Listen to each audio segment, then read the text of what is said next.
Hello. Um, you have read the title. Right now I'm just waiting for people to show up, and that's kind of it. Let's see. All right, I'm gonna give it like an extra 30 seconds, and then I'll start yapping about the episode and all that. Do, do, do, do, do, do. So, how was everyone's Halloween? Yeah. Oh, hey there. Hey, hello there. Hey, Tass. Yeah. Yeah, hi too. Yeah, hello to you too. Hello there. Yeah. All right. Has 30 seconds passed? Yeah, 30 seconds has passed. I'm just going to assume 30 seconds. My Halloween was actually sorry. Fucking hell. Sorry to hear that. I guess I want to talk about my Halloween just a little bit. So picture this. I just got home from class. I'm chilling in bed, I'm watching horror movies and stuff. Me and Justin are texting. And he said okay, this is a story. It's a story. So I me and Justin are texting, and I'm like, and he tells me that he's playing Fortnite with his friend, who lives like down the street from him. So I'm like, man, can I stop by? And it was like, yeah. So I got on my bike in the dead of night. It was like a 30-minute bike ride. I get to Justin's house. I ring his doorbell, and the most horrifying thing happened. He opens the door, and he's like, no, me and my friend were on call. We're just playing Fortnite and stuff. I didn't fucking expect to hang out with you and stuff. I was like, fuck, what? Why didn't you just say that? So that was embarrassing, and I went home. That was my Halloween. Not bad, just a goofy story. It was just a very goofy story. So yeah, for fucking real, dude. Honestly. Anyways, you guys are not here to listen to me yap about my Halloween. Yeah. Oh my god, I need to talk to him about that. Yeah. Um. Anyways, so is it good to be Gordon? So before I actually start the episode, I'm gonna talk about how this came to. Hold up, did my fucking mic stop working? Hold up. Hold up. Okay, my mic is working. Okay, good. Anyway, so this episode came about because of a Christmas collab I did back in 2020. So yeah, you may be wondering, how does that relate to this? Well, I did a Flying Kipper remake for that Christmas collab, and that got me thinking. Because originally I was going to adapt the Flying Kipper using all the footage I used for that, but I was going to add an extra story to that, which was this essentially. So, originally it would have gone, is it good to be Gordon, and then Flying Kipper. Um, I think somewhere at around like last year, I I decided to not do that. I decided just to do like my own interpretation of It's Good to Be Gordon as like its own separate thing, not attached to the Flying Kipper. Um, so yeah, that's what led to this episode. Um, here we go. All right, this production logo. Okay, so nothing much to say about the production logo other than I think this was taken on. I think it was the first to last or my last trip to Lake Havasu. Um, Beautiful looking lake, honestly. It was a great place.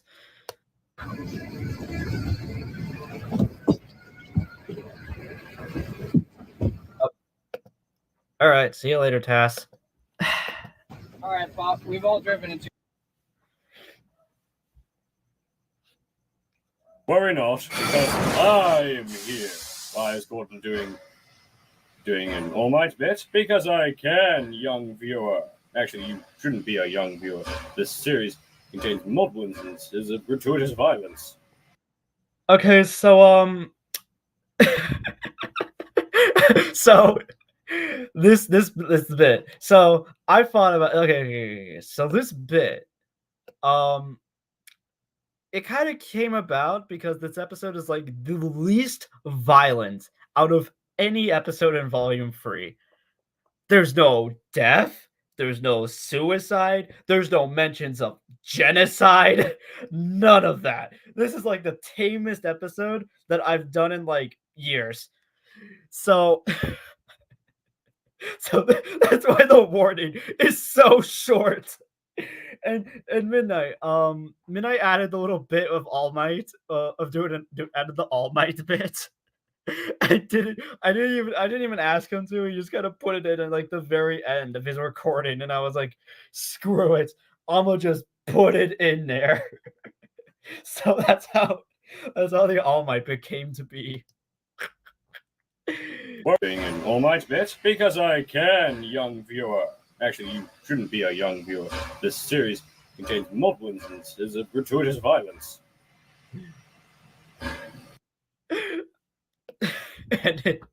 Oh my god. All right. All right. Okay, next episode that Gordon appears and I'll have you do it. Okay.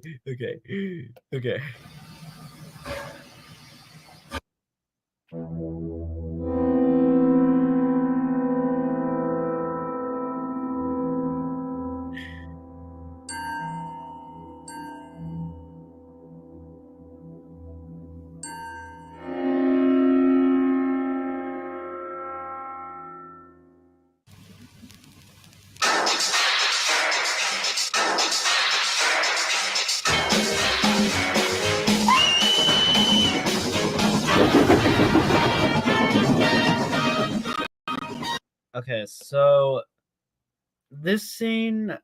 Okay. So this is the second time I had to film this scene, because originally it played. Okay. So when I originally filmed it, it was before I actually got the script down, and this was before I like redid my interpretation of the story. Because like originally, this is like before I rewatched the original episode. So Gordon was going to be like extremely mean spirited in this one. So instead of it just, him taking Henry's coal being an accident, he does it intentionally. And he's like, and originally in this scene, instead of being stuck behind Henry, he just passes by him. Like he just rushes past him. And then argument and Nafford happens, and Gordon's just mad at him purely because of that. Also, holy shit, I should probably put this up to like 1080p. There we go. It'll load. Just give it time. It'll just give it time. Anyway, so I'm glad I didn't go in that direction because even for Gordon back then, I don't feel like he would do something that mean-spirited to someone that merely just mildly inconvenienced him. So I decided, instead of Gordon being mean-spirited about it, especially after watching the original episode, like watching It's Good to Be Gordon again opened my eyes and just maybe just kind of hate like how I did it. So I'm happy with what I did, like what I did in this episode instead of like my first draft, because like it's a lot more true to Gordon's character of it just being an accident instead of it just being like an intentional act of malice.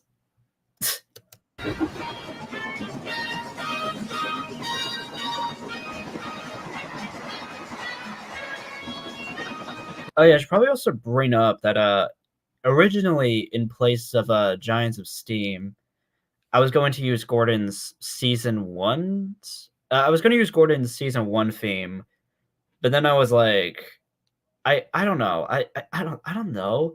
It's because like ever seen like covers of Gordon's theme just get copyright claims for no reason by some random German record company? Yeah, I kind of just didn't want that to happen with my video. Sure, I use copyrighted music a lot. Hell, even in this, I got like one copyright claim, and that's because I used a Lonely Tree. But like, if I'm gonna get a copyright claim on my video for the music I use, I'd rather have it be like a genuine one instead of just like a pretty false one. So yeah. Plus Giants of Steam, I feel like suits the tone of this episode a lot more than Gordon's theme. Because like you may have noticed that like I don't really play the characters' themes from the original show a whole lot. Like I think in this episode in particular, I think you only hear Henry's theme from the hit era like once in this episode. The rest is just like random songs that I just kind of thought suited the characters. Or at least like the big three, the big engines at least. So, yeah.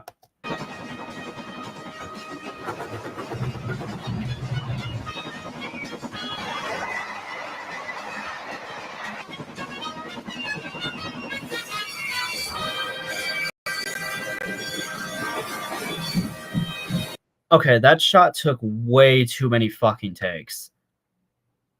So I don't know why, because like I was trying. Well, okay, I know why, but trying to like keep Henry's train moving while slowing Gordon down and then getting him to like the same speed. It was like so difficult. Okay, and also another thing that kind of like bothers me about this shot is the obvious strain.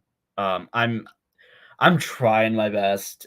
Like I'm gonna like try even harder to hide the strain as much as I can because like I mean it's not a problem in this episode, but there's like a couple shots where you can obviously see the strain and it's so annoying.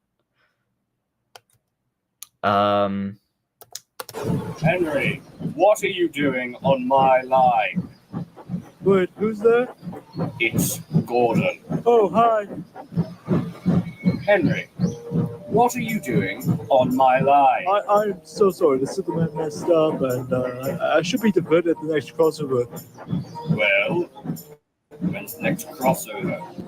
I don't know, maybe a mile or so? I'm going to be late with my Midland connection because of this. Oh, would you look at that? I see it right in front of me. Thank the Lord. So okay. I already forgot if I brought this up, but like I definitely feel like Henry being in Gordon's way helped the story a lot more instead of Gordon just randomly being angry at Henry one day. Although he still like passes him, but that's purely because he's just like almost late. So yeah. I should probably bring this up because like this is like the second time I've done a shot like this. So the shot was achieved by taking a video or taking like a little video of Gordon and his whole train passing by off the rails, like offset, and then just like putting on like in this case a purple screen and then just compositing that in.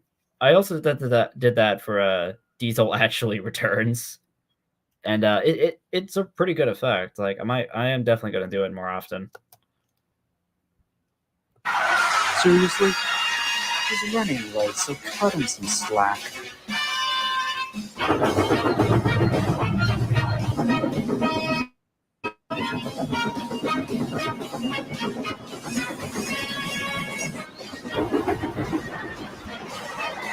Okay, hold on. I need to acknowledge the cameo. I need to acknowledge this cameo. Mr. Bubbles cameo. There he is. There's Mr. Bubbles. There, he's right there. Hello, guys. Anyways, I might as well bring up the other cameo from Robin over here. Probably a good time to. No, I'll talk about it in like another scene.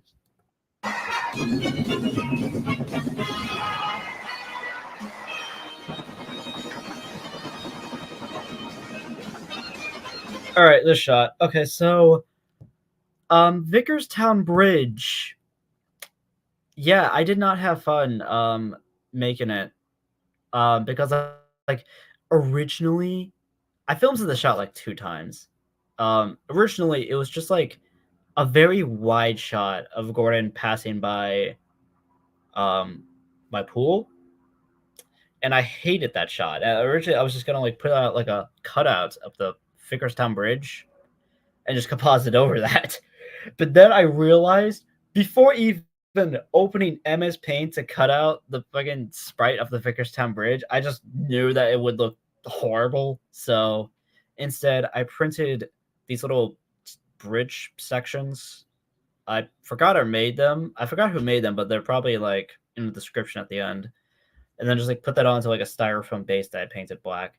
Only on one side. I only painted the base. I only painted it on one side. Like the other side is still white. So yeah.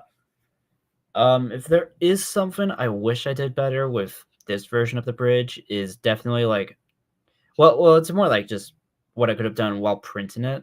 I could just like print it on the other side because you can just see the texture of the fucking PLA that I used, and it looks bad. Oh man, I mean it's not too distracting, but it's like you can see it. I probably should have sanded it before filming.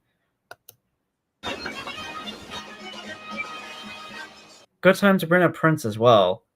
So Prince wasn't in the original version of the script, or just the original version in general. Like originally, it was gonna be like, okay, I guess to bring up mean-spirited Gordon again.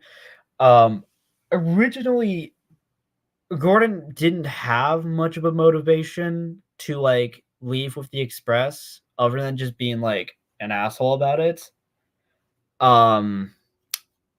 So I didn't like that. And then I thought about just having a random engine on the mainland that pisses Gordon off enough to make him want to be early. So I talked to my production team, and I want it to be a Princess Royal because it's a Pacific. It's the LMS's first Pacific or Pacific Express engine, to my knowledge. Or at least it's the first of Stanier's Pacifics, at least. So I talked to that with my production team, and Dragon told me that there were 2 Princess Royals for the time period that this takes place in, which is first. Wait, what? Anyways. Yeah, okay. So I did get it right. Yeah, okay, so they are the first Pacifics from the LMS. So there were 2 2 of the Princess Royals that I could use, or 2 Princess Royals that I could use for the time period, which is like,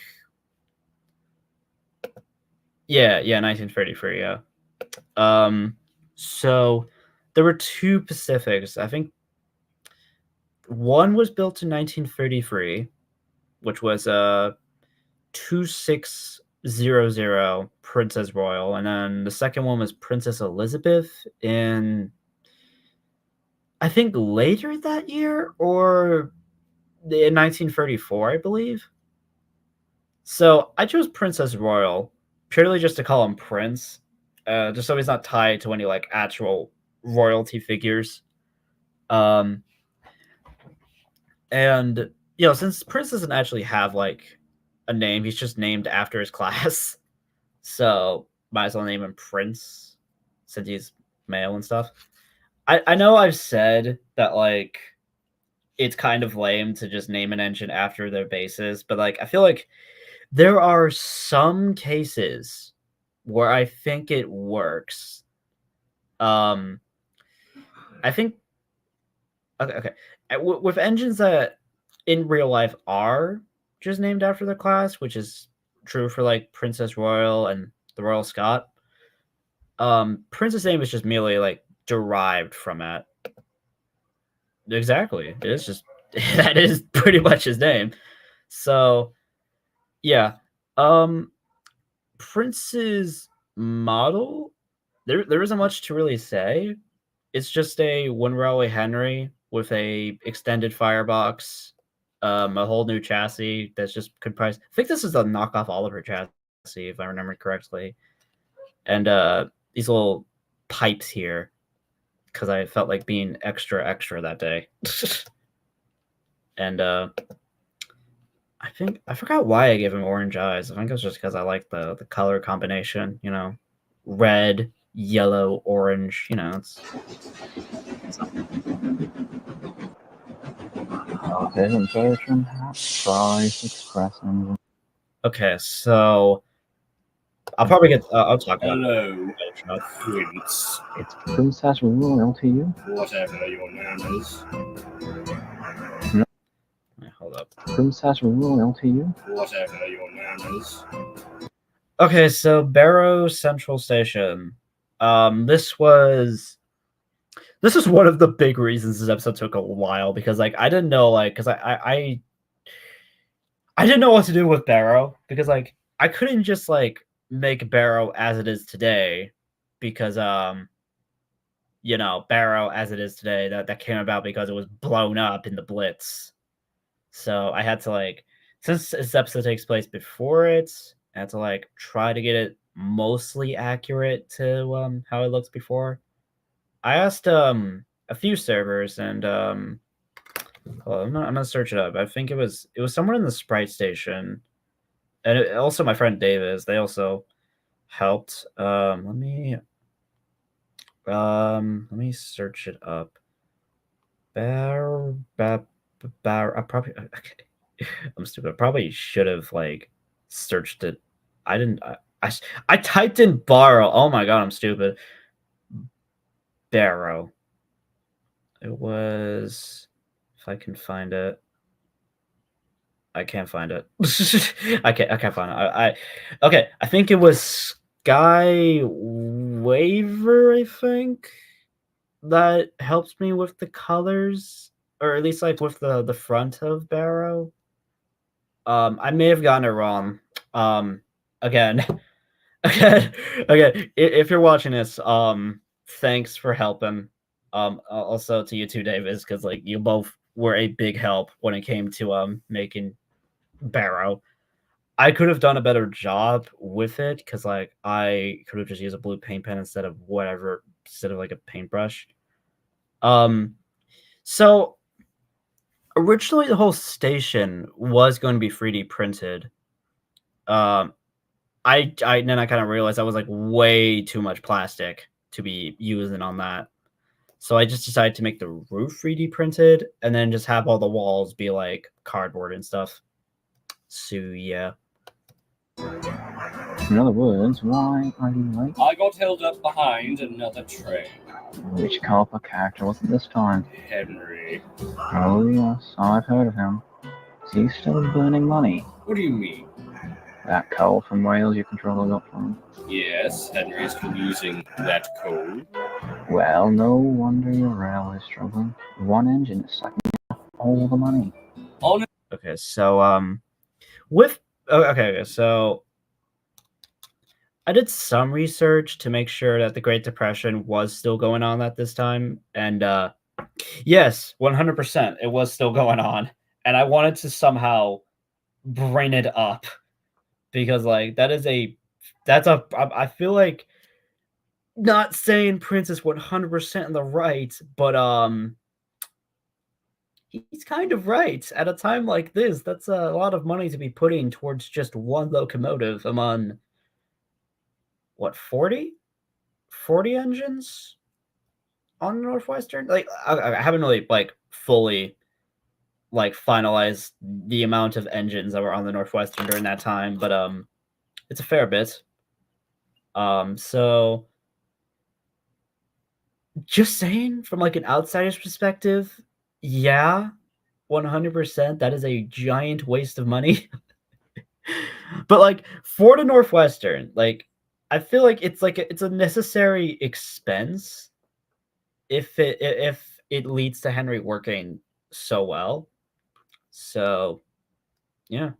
No wonder your rail is struggling. One engine is sucking up all the money. Honestly, it was that or him stopping on the main line every couple of times. Still, the economy sucks right now, and all that money going to one type of car for one engine isn't helping the economy of your island, is it? Well, it's not like all of us need it. If there's any engine that needs it, I think it has to be you, considering how late you've been lately. I'm on time today. Maybe me and all the other express engines here would start respecting you if you were on time. I was simply caught out by That another. could have easily. Why does... Okay, so Prince's face, I used Porter's face for Prince because I didn't have like many other faces that to use. I didn't realize until after I finished the model that he looked he kind of looked a lot like Connor, at least like Fan of Heroes interpretation of Connor, which I mean obviously it wasn't intentional. I'm purely just talking about like the face area, but like yeah. I am kind of surprised that no one made a connection between Prince and Connor. And I'm pretty happy because like those two have like zero connection at all. So yeah. Whoops. I keep pressing Really been avoided? Over here, we don't have problems like that. Even with the older engines. Can you stop talking over me? Sorry. Okay, that was like okay. So that is just me calling out people that talk over me in Discord calls. That is 100% me just like calling people out for talking over me in Discord calls. Okay. I don't know why. I just felt like it. I felt like it. I 100% just felt like that for some reason. Cause like I don't know why, but like for some reason, like a lot of calls I'm in, particularly like calls in public servers, I can just get talked over so much. Like I swear. So yeah, that's what that little bit is supposed to be a reference to. What do you mean worse offender? You're perfectly fine. Anyways, yeah, yeah.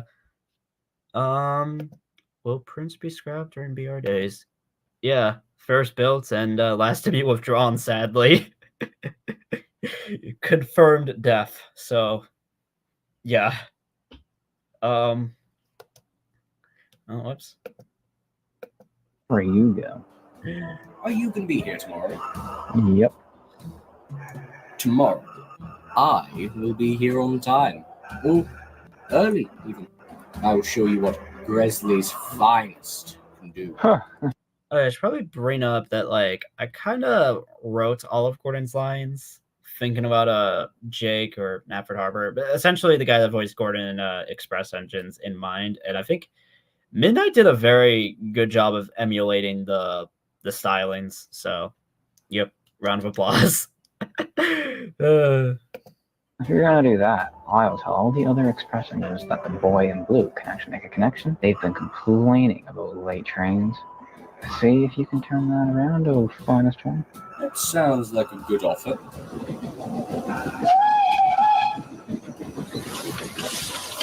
Hi, Davey.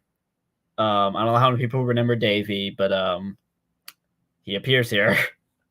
I don't know why. I just really felt like having Davey appear somewhere, considering that he hasn't appeared in a video in like such a long time. So, yeah.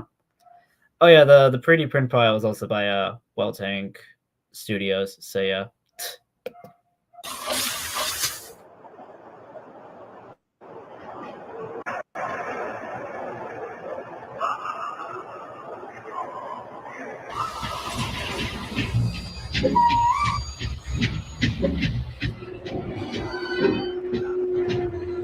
Hi, Gordon. Keep your dirty trucks away from me. Excuse me? Okay, so this scene, this was the first scene to be filmed, in about September. It was when I was doing the big Knapford shoot where I left the set outside. Well, I left the set up for like a couple days. Because I was doing I was filming all the scenes in Knapford for Thomas's first days. And this episode, I kind of wish I filmed more scenes on the set during that time, especially since especially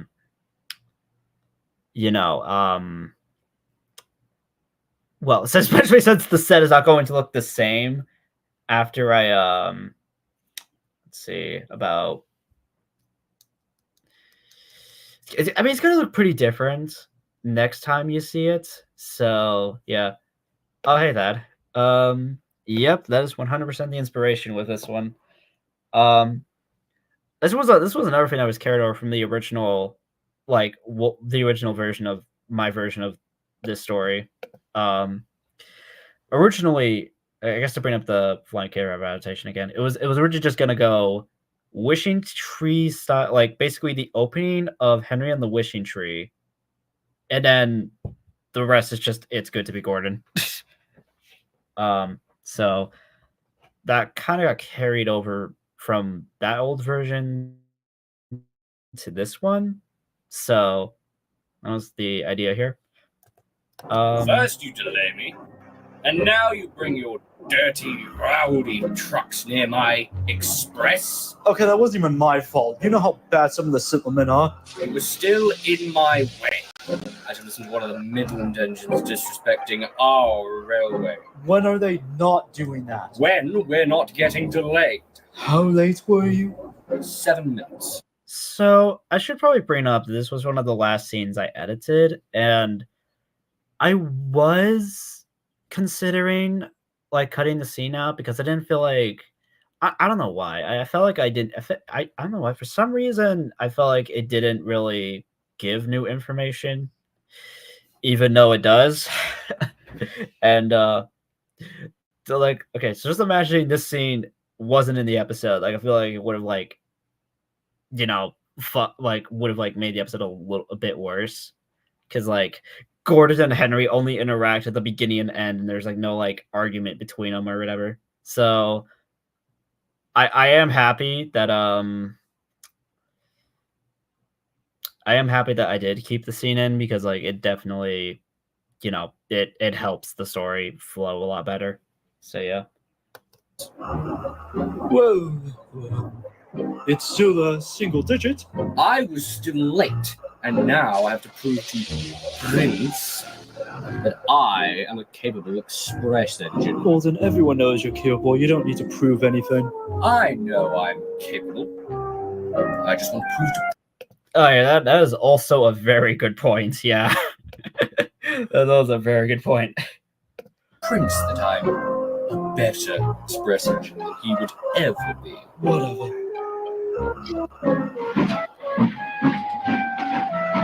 Hey, Gordon, weren't you supposed to leave? Okay, I didn't notice this until now, but like you can really tell that this eye is so bright compared to that one. Oh my god. Anyway, so it's gonna be a long time before I actually get time to talk about this, so I might as well talk about it now. So I gave Percy heterochromia because it was basically just to like really, really ham in the point. Really ham in the point that Percy is just a hodgepodge with no actual basis or just like no known builder, just to really ham in that point in such a subtle, or I mean not really a subtle, but like in a subtle enough way. So yeah. I should also bring up that Percy's like the body shell I used for Percy was made by Pix Productions. I do definitely want to get more of that show, but like Shapeways kind of died, so I'm not sure what I'm gonna do. Anyway, so yeah. Also, a tiny little detail that is more of an error than anything. This part's supposed to be like a nameplate, because like originally I had Ken and Percy with a nameplate, but then I changed my mind, and for some reason I didn't like properly paint over it. So yeah, it's just kind of there. Oh yeah, another detail that I mean obviously I added it in like after I filmed this scene. I took a little page out of Train Boy's book and gave Percy curtains over here. I mean obviously you could just say the curtains are like, you know, rolled up, but like yeah. Leave already?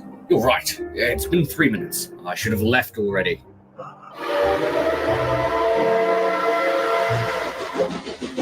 first Henry, and now you. All right.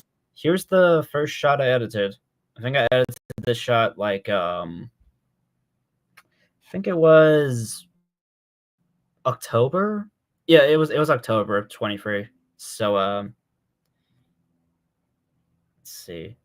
You can tell with Gordon's face that I was like getting used to editing around his mustache because his mouth looks kind of small here. So yeah. This is going to delay me today. I'm a minute late. Shut up. It's been 5 minutes. What was the problem? Get your attitude in check and maybe I'll tell you. Well, don't make this a habit. And that goes for you too, Henry. Nice going, Florence. Shouldn't you have been scrapped by now? All right, I'll talk about Florence and like the next scene she appears in. So, yeah.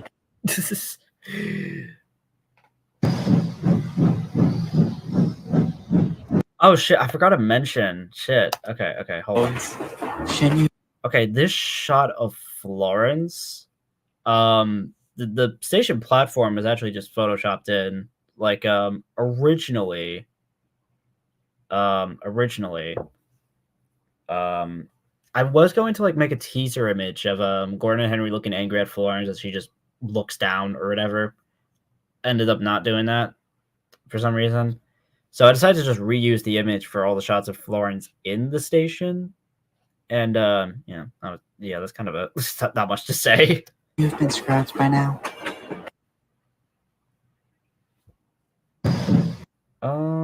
Okay, I'll talk about it in a bit.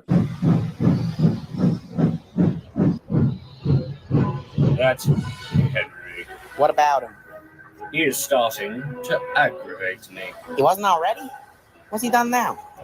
So, James, let's talk about him real quick. So, I'll just talk about when I get to James's scene. But I think my intention with James in this episode is to kind of, since like James's special call is canon to this, and I will make an adaptation of that someday. Yeah, I kind of want to like hammer the point that James does not care about Henry's special call anymore, or really much of really. Oh yeah, this was the same year the strike happened, so James is just tired of literally of Gordon and Henry. So that's why he acts like so indifferent to their shit, to like all the stuff that's going on with him in this episode. Because he's still kind of pissed about the strike that happened like, I don't know, like a couple months before this episode happened. So yeah. You don't seem to be yourself today. That's because my day has been real. Hold on, I need to go blow my nose because it is really stuffed up right now. Just give me a second.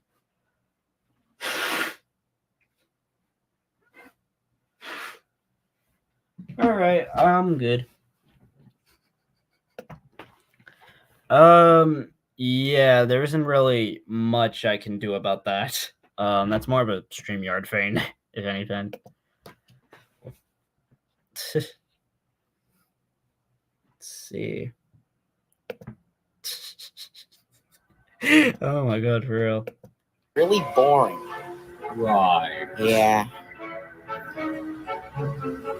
So, tomorrow, I'm going to have to make sure that I'm early at Barrow and show that prince that I am the shooting. Okay, so little star fade in Gordon's eyes. Little star fade in Gordon's eyes. I want to do that like more often, where it's like, taking a page out of anime, where little. I mean, you get it, but it's like I'm gonna do it like sparingly, because like in this scene it's perfect, and then like in like another scene I was also going to do, but I felt like it was a bit much. So yeah. Yeah. Well, okay, you're okay. More right about the Twisted Tom. One. James's voice in my headcanon, he's more based off of Angel Dust, if anything. Because it gets pretty similar to the Twisted Tom James voice. So I don't know why. I really like that James voice, so that is just my headcanon James voice. You may have also noticed that I've changed James VAs. Let's see. Yeah. So yeah, I did change James VAs because like my original James VA, I don't know what happened to him, but like I contacted him, but he just kind of didn't respond. I don't know what happened to him. So my friend Tass, who is here in spirits, he came in clutch. Everyone, please give Tass a follow. So yeah, yeah, yeah. I guess, yeah. Or member of the royal family. No, that's just the nickname for that Pacific. Those new ones from Stadia, I believe the name was. Well, I believe in you. Thank you, little James. I must go to sleep. I have a big day tomorrow. Good night. Night, Gordon. Okay, I find it funny that this episode shares a trick. Okay. I like how in 3 episodes in a row, Emily appears in it, and she only appears at Nap for Chance, and she doesn't get like a single a single line in 3 episodes in a row. I find that kind of funny. I don't know why. Oh my god.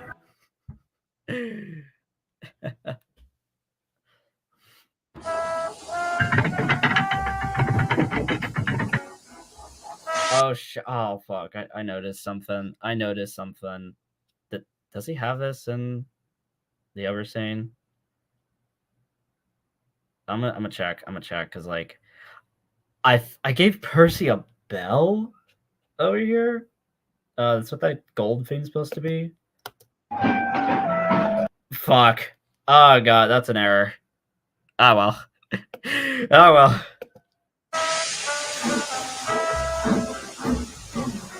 Yeah.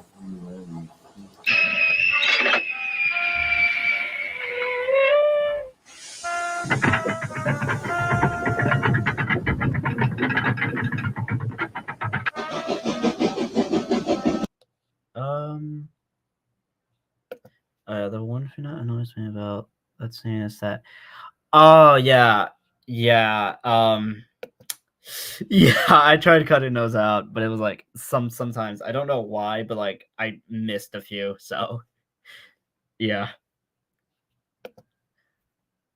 Actually, hold up. Yeah, you're somewhat right. It's more like a 2-year period that all of that happens. So yeah.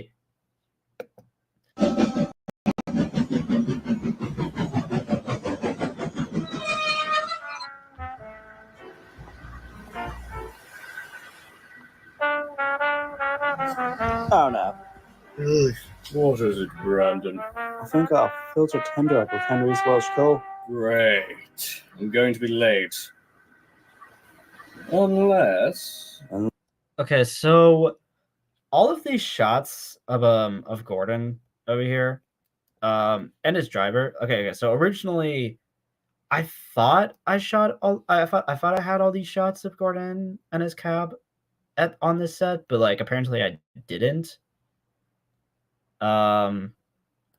So originally, because like I guess apparently like that late into production, or at least like when I was filming this set, I was still locked into the mean spirited Gordon storyline. So originally it was just Gordon backs down next to the bunker, and then the scene cuts to black originally. And then I changed my mind on that. And because I thought I did have all like this shot. I thought I had all these shots, but I didn't. So I actually took all these I actually took all the pictures that I needed I think about a couple weeks ago. Just making like a little mock-up of like that part of the set, and I think it fits in seamlessly. Like you can't even unless you're looking like I guess in like certain shots you could tell. Like I guess in like this shot, you can probably tell this was filmed like in an entirely different location because this was filmed at my mom's house, and most of the other scenes, I guess like all the other scenes in Napford, they were all filmed at my dad's house like a year ago. So yeah, I'm very happy that all of these shots fit into the scene like seamlessly. Like you can't even tell. So yeah. I was thinking the same thing. Oh, you were. Yeah, it would take me 10 to 15 minutes to throw the Welsh Coal back into the bunker and then refill your tender. That is a good point. What? Nothing. I was just saying you were making a good point. Oh, that's all good.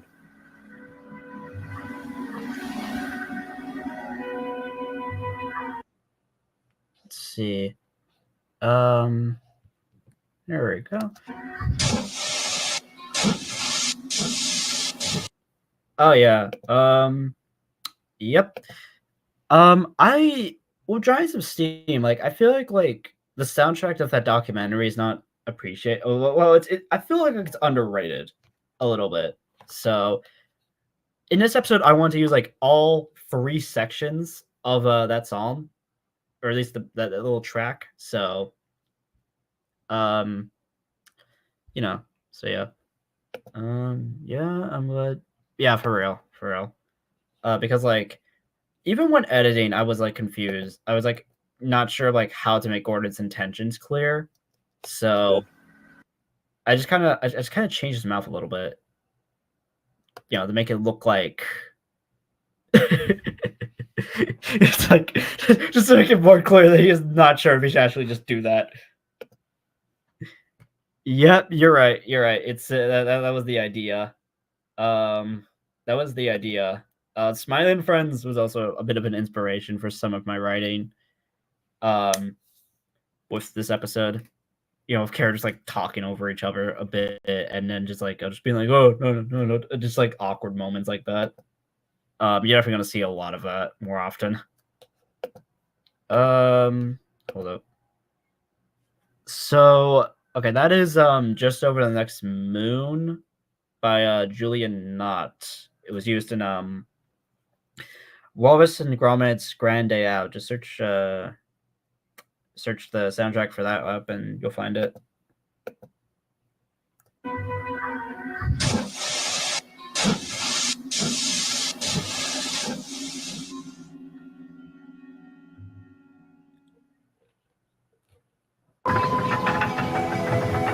Okay. I shot this scene with that song in mind. You know what's funny? I didn't even know the composer or the title of that song until I went to go find it. That was it. Oh yeah.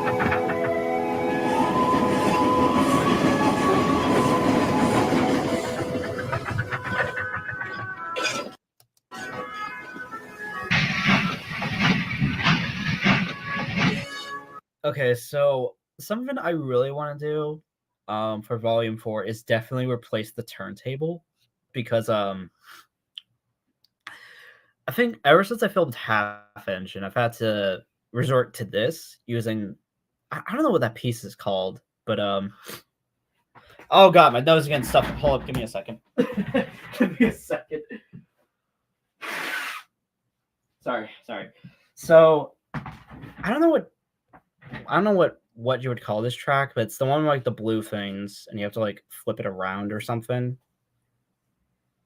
So yeah, I've had to use that since like the original piece that came with this turntable. It was my childhood like deluxe roundhouse, so it obviously rotted away over time.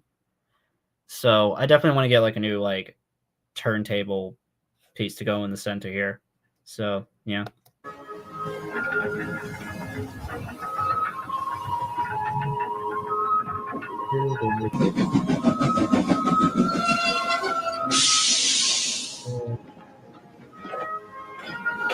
Oh, what the fuck? Oh, wait, what's happening? What's happening? All of the blinking Welsh coal is gone.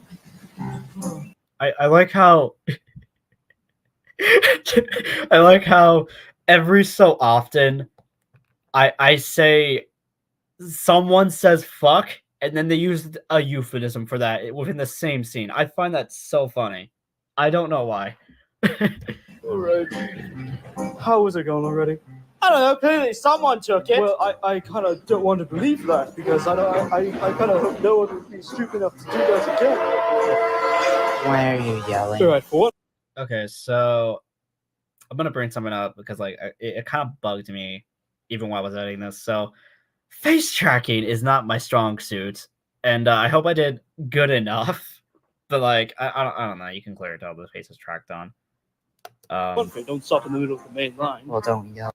Ironic ironic that this guy right here is saying that.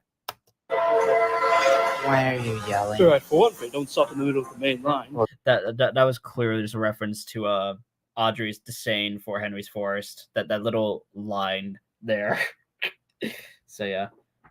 I guess a good time to bring up Florence because she is such a enigma.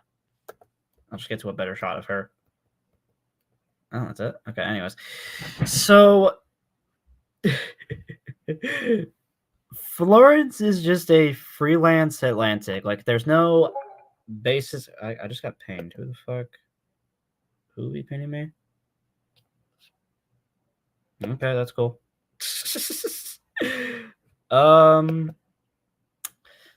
So I never actually thought of it like that, but hey, good comparison.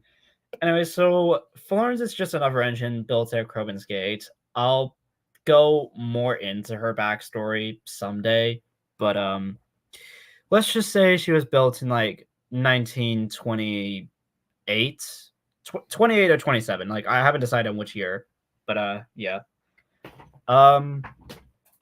Florence. I think Florence kind of just came about because I felt like building an Atlantic one night, and Florence was the result of that. I used does she have a number? Excuse me. Yeah, her number is if I can find, it was 401. It was 401, I think. Because of course, like every engine on Sodor, like every engine that's built on Sodor, they get their own like numbering system to separate them from engines that are from like the mainland. This is how I do it. So, yeah. Oh, that's a story for another time. I swear, I keep on saying that like I'm Victor Tantic. I swear to God. So, yeah. I do imagine her as like taking some design elements from the B12, because I used my old Alfred model for her. But because like okay, because I'm gonna redo Alfred someday. So yeah. Let's see, I'm trying to think of like what else about her design. Oh yeah, there's her safety valve bonnet. I'm gonna redo that because that's just a the nozzle from a Gorilla Glue thing. So yeah. Also, I gave her the one windowed cab because just to because my little headcanon, that's like the standard NWR cab for tender engines. And that also it makes her parallel with Henry just a little bit. So I mean, because Henry also has the one windowed cab. So yeah. Not much to really say. Not much else to really say about Florence. Oh shit. Oh yeah, her name. I forgot to bring up how her name and color palette came to be. I don't know why. I was listening to Florence and the Machine like a lot at around like summer to autumn of like 2023. Particularly, I forgot what album it is, but it's the album that Seven Devils and No Light came from, and I love the color palette of that. So Yeah, Florence is named after Florence and the Machine, and her color palette is just taken from an album. I don't know how I forgot about that, but yeah, it's a little fun fact about Florence. So, yeah. It's cool. Like, for real this time. Like, actually, Yes! why do you? Yeah, yeah, for real. I think, like, I think with the Northwestern in particular, I like to like have it so like engines come and go, and it's not just like loaned engines, but like even engines that are built on Sodor kind of come and go as well. I'm not saying that Florence does that, but like some other engines that are yet to show up soon. So yeah, she doesn't hate everyone. She just hates Henry. That's kind of it. You need that stuff again? Oh, so my firebox actually works? Okay.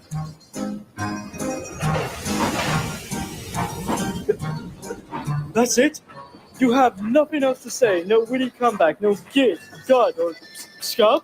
Okay, that is just okay. That bit was added by Midnight, and I fucking loved it because like it was so random. It's like Henry wants to be insulted by her. No, we don't care.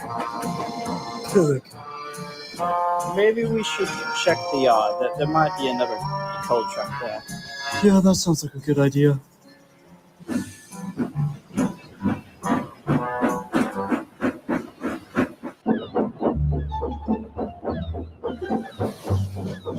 Okay, this scene in particular kind of hams in the point, just kind of hams in the whole idea of the fact that this episode is like the tamest of literally the whole series. Because it's just, there's no death. There is no one's dying. No one's trying to die. It's just goofiness. And this scene is like the perfect embodiment of that. Especially because of him. Especially because of him. All right. Him. Just him. Okay, so I was on a blue so that blue engine, I only really got into like a hyperfixation of him after I got trains. And I, downloaded him and stuff. So this version of him, or at least like it's 3D printed by me. Like I designed the whole thing, like even the chassis I designed using wheels from the auto tank. The only thing that isn't 3D printed are the really shitty fucking dollar store magnets I used for it, and the tender. Oh, yeah, also the driving wheels and the wheels on the tender. I'm gonna redo him. I hate how he looks. His boiler is so thin because like I misinterpreted because his boiler is supposed to be thin, but not that thin. It's like it's because like this version, like I don't know why, just the way I made him look, he looks like a miniature gauge engine, or at least like a miniature gauge boiler put onto the chassis of a standard gauge engine. That's what it feels like to me.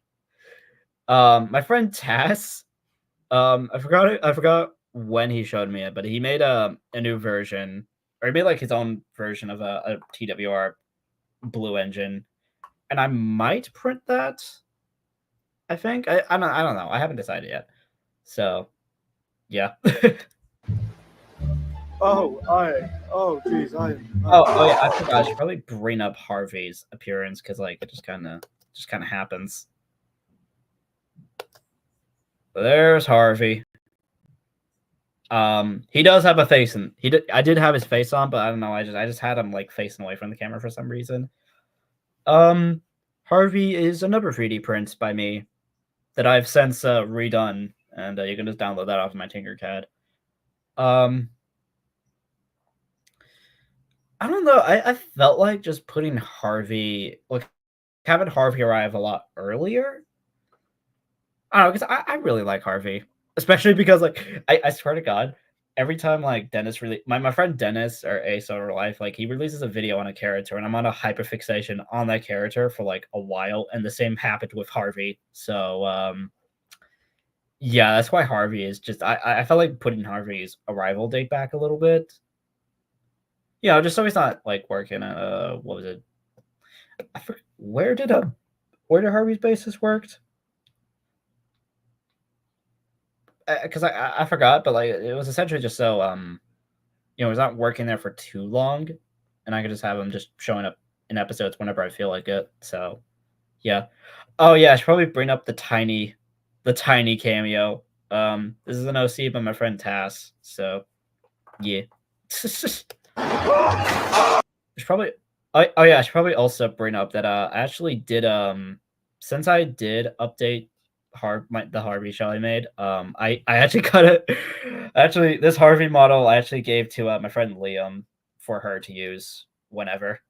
So yeah. Oh yeah, I forgot. I should also bring up. I swear I keep on pausing and reversing. The little yelps are just like it's just like little bits from Ken from the B movie, because like I don't know, I was watching a bunch of clips from the B movie one day, and I was like, and I thought about a conversation that me and Midnight had, and how his head Ken and Harvey voice is Patrick Warburton, and I was like, yeah, I might as well put a nod to that just kind of in here, because why not? So yeah. Oh, geez, I am sorry. Anyways, I wanted to ask you. Oh yeah, I just to talk about the Blue Engines model a little bit more. You can, yeah, the wheels are kind of like all the wheels that are molded onto the chassis are like kind of deformed, like some spokes are missing. Also, you can tell that like I used some horrible magnets for it because I had to like blue tack it to the tender. So yeah. You if you knew what I can find. Oh my fucking god, for real. I don't actually think of it like that. So, well, Okay, so you know how that blue engine is kind of creepy? You know, just a little bit kind of sort of creepy. Originally I was going to have like some creepy music playing over this awkward silence. But then I kind of realized that would have ruined the tone of the scene. You know, because it's supposed to be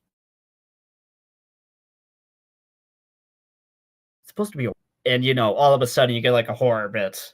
You know, that would have just kind of ruined it. For real. I'm gonna do that next time when I revitalize them, or yeah, redo them. So yeah.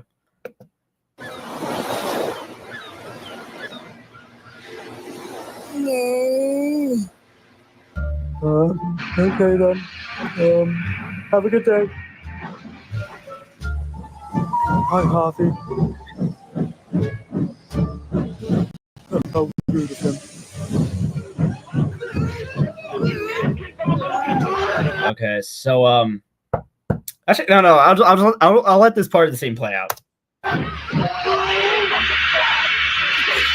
You're supposed to carry it. You're not supposed to eat it. Fucking dumbass.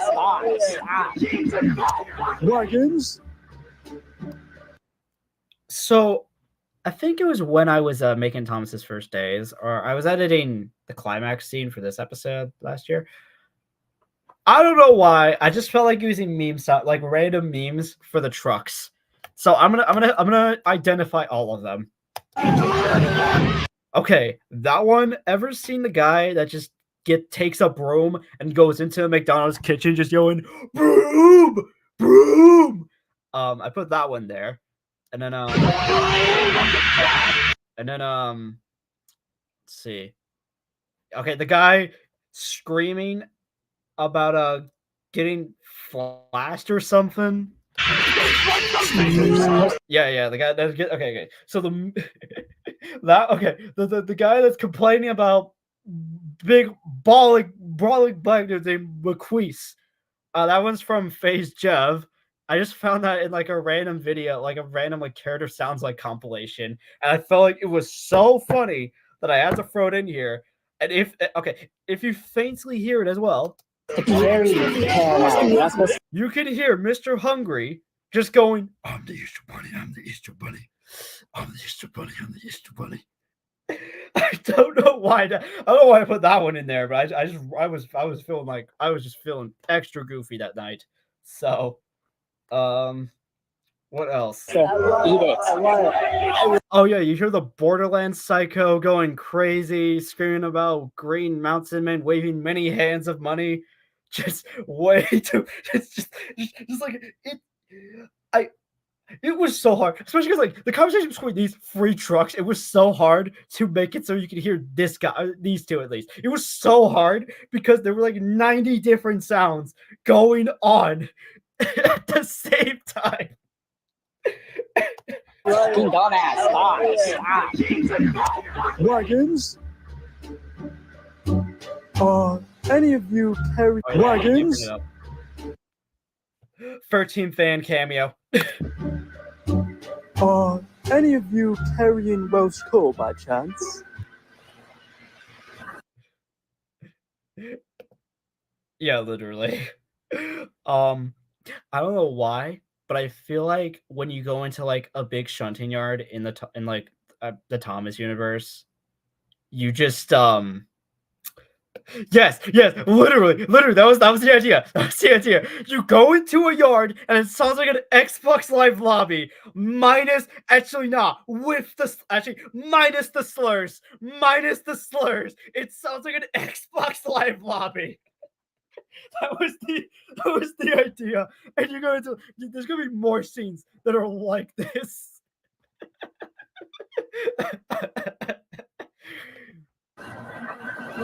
No, but I have caramel.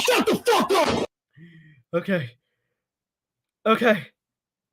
The guy saying shut the fuck up. I saw a clip. There was like a compilation. I don't know where it came from, but it was just this guy sounding like Tuco. It's it's not the one where it's just like a GTA Carby and the guy yells "Get out." It was another one where a guy was doing an impression of Vector and the guy was and the other guy was just yelling at him sounding like Tuco. I was gonna put another "Get out" or "Shut the fuck up" or a KYS in there, but the "Shut the fuck up" was a lot better. I felt like it was a lot better. Okay. Oh my god. Also, I had to make use of the Soda Sweet shop cars. Okay. I've calmed down. No, but I have caramel. Okay. Originally, in this shot, it was going to be Percy was going to push Gordon out of the station. That was the original intention with this scene, but it was like because this was before I actually finished my current like my Green Express coach models. So instead, this is just Edward. It's supposed to be Edward, as you can tell by the whistle. So yeah.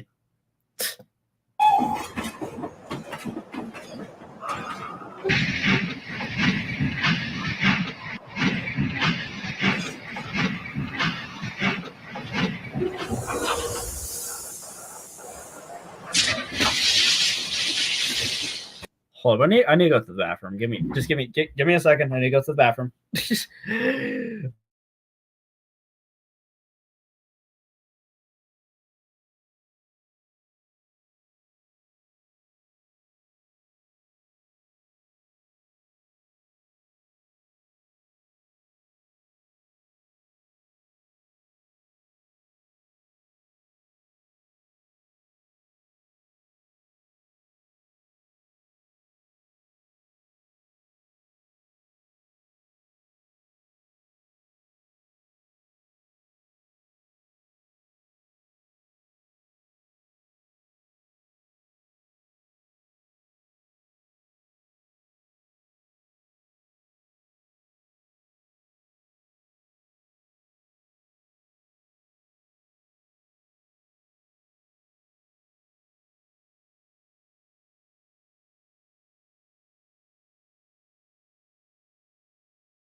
Okay, I'm back.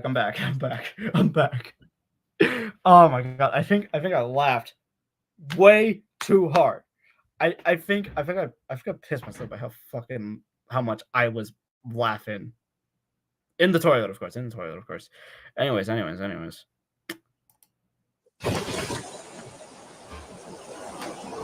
Henry, what are you doing? Illicit substances. What else do you think I'm doing? That's supposed to be a reference. Those two lines are supposed to be that's supposed to be a reference to that scene in Family Guy where Peter's doing crack. You know what I'm talking about. That's supposed to be a tiny, just a slight reference to that. What is an illicit substance? I'm not even going to bother. Please tell me, I'm curious. I'm going to be using normal coal today. Why?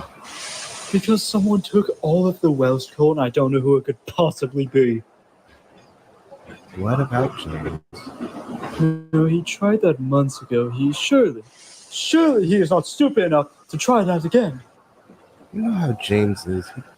Okay, so this is another part where James's special coal kind of comes into play. Someday I will be adapting that. I just don't know when.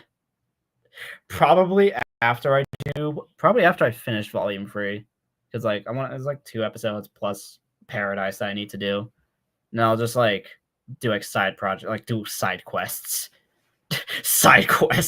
afterwards, and then I'll get on to Volume 4. That's my plan at least. So yeah. Barely ever learns a lesson. Yeah, you're right. Of course. That's solid red spin! Okay, so new thing I want to implement some little cartoony aspects into how the entrance emotes sometimes. Like that, like just steam coming out of his nose. I want to thanks, Dad. I there's a few cartoony bits I want to put into how the engines emote sometimes, having steam coming out of their nose. For the steam engines at least, just do that because it makes sense. Their steam engines, of course, there's gonna be steam coming out of their fucking nose. So yeah.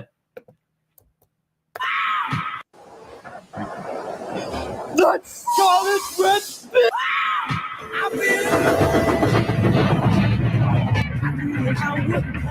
All right, I'm gonna bring up James's design. Oh, hey, it's Robin again. Anyways, so I did have to reshoot this scene because originally I shot this scene when I had the Gordon's Hill set. And I was I decided, okay, so originally, this is before I changed my headcanon for James for the 30th fucking time. So I was on Call of Lucy one night.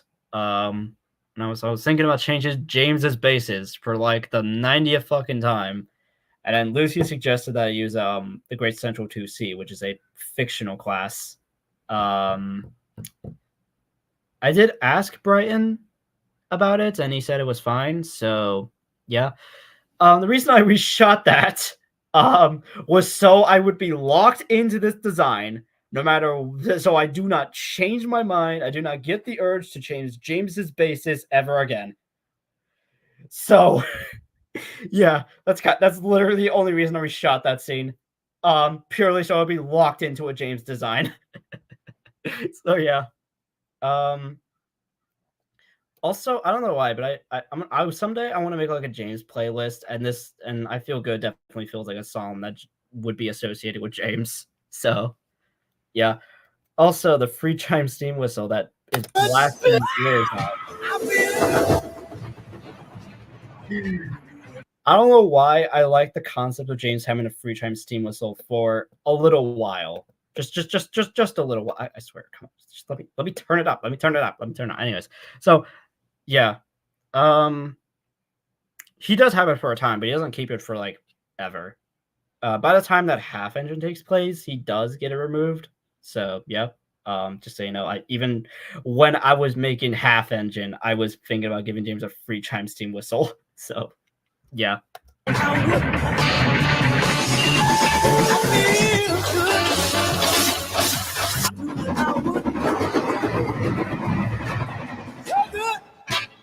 So good, I got you.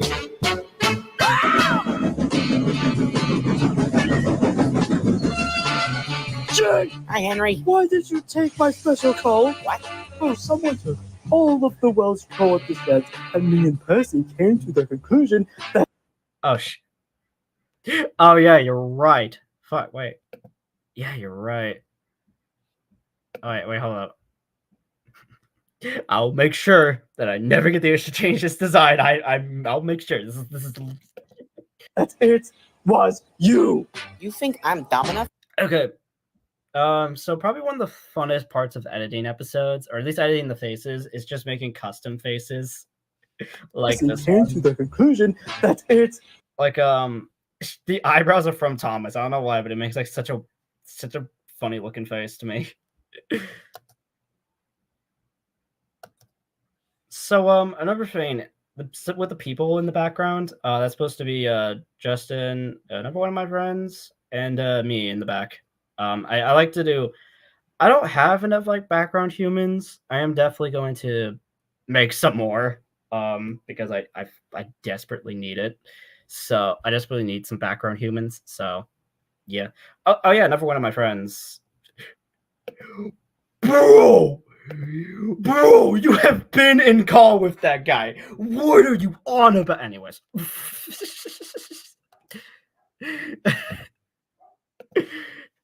That again? Yes, Oh, how low do you think I would go? a lot. I just realized it must have been Gordon. Seriously, putting the blame on Gordon of all engine. No. I'm telling the truth.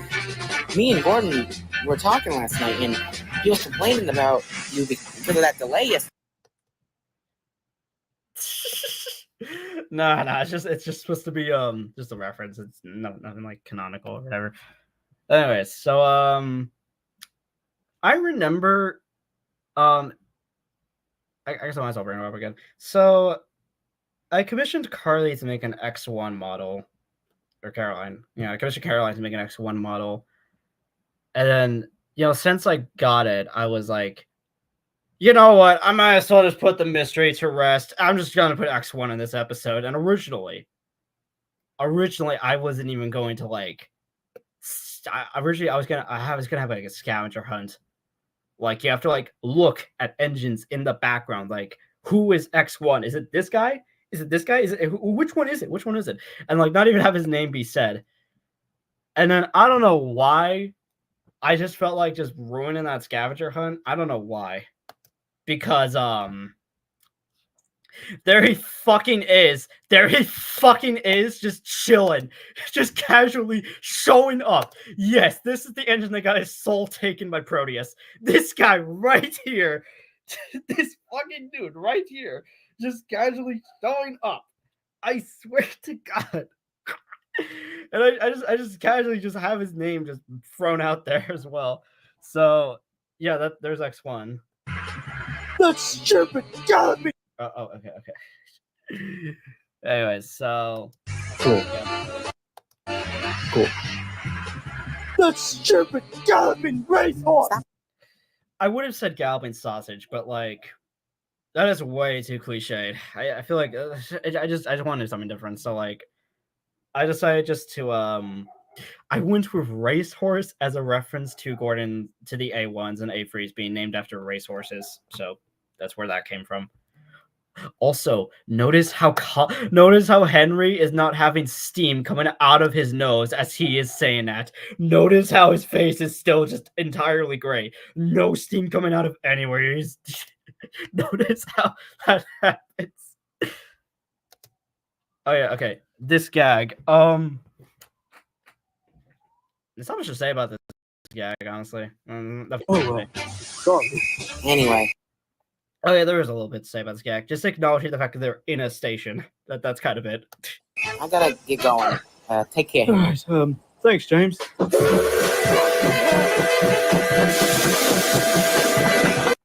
Okay, something I am gonna bring up is just how shaky some of these shots are. because like you can definitely tell with the faces that these shots are pretty shaky. I didn't even know that. I didn't even realize until until I was editing. I don't know what was going on. Like, I'm pretty sure this was like a couple days after that big earthquake hit California. So I don't know what the hell happened. Sweet energy in his brain cells every time we blast that damn thing. Okay, another appearance of the Edwards cab close-up model. All right, Henry, I'm gonna be honest. We should probably stay here. Why? Well, it seems like we've got to port batch again. And the fire. You really think I'm... Okay, so I'm just taking it. Oh wait, I forgot to mention the motion blur effects. I did use them in this shot. So funny thing, I didn't even know CapCut had a motion blur feature or thing until after they made it a premium only feature. Because I'm gonna admit, I have CapCut Premium because I don't know, I feel like it's like CapCut is important enough. CapCut is like the only like one of those few things I will actually like pay the subscription for. So yeah, kind of wish I knew about it earlier, because like that might have helped a few episodes. But hey, better late than never. And in case you're wondering how long I've been paying for CapCut Premium, it's been like I think a year or so. So yeah.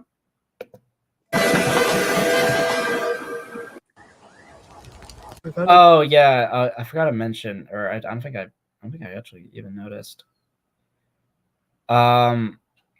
Henry's cylinder here. I don't know why I never actually fixed it before filming, but yeah, I wouldn't call it a business expense, but you could look at it like that, I guess. I don't know. brain cells every time we blast that damn thing.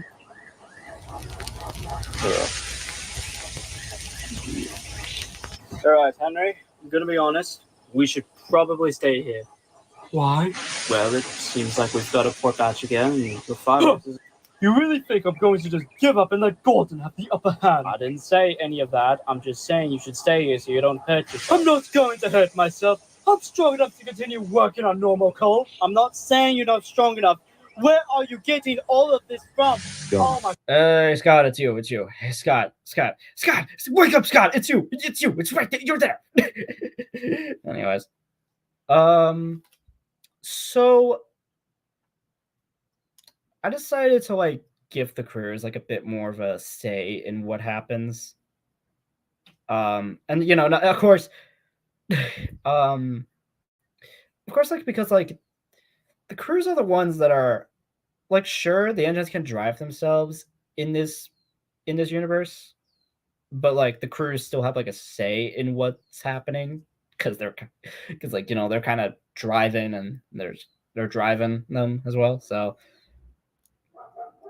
I don't know how to say it, but like I want the crews to be like a lot more like big players in the story, like this guy that I for some reason didn't give a name to. So yeah, I don't know why I don't know why I forgot to give him a name, but like yeah. So something that I'm surprised no one really, or not, I mean, I guess it's brought up sometimes, but like the crews aren't technically responsible for like some of the things that happen. Like even in the railway series, especially, the crews are partially responsible for that. That's also a very good point as well. So yeah. So essentially, I guess what I'm trying to say is that Henry's driver, or John, is like the only sensible like crew member that's like even like sensible crew member in this whole episode, because he's the only one that's making like a rational decision here. About what? Look, John, I know it's not responsible to do this, but we've gone this far off the line. It'll probably just be a house of your own enough here. Let's just continue on the schedule. Ridiculous. Do you see this like that, Ethan? Let's go.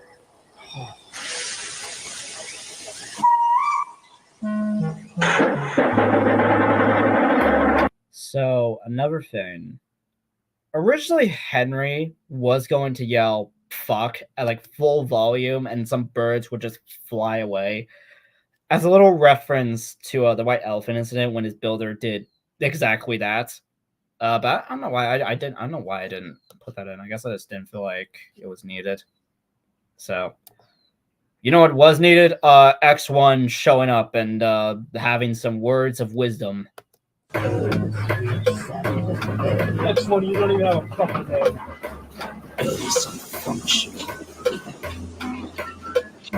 Christ, the camera is shaky. Yep. Not much to say about X1 other than here he is.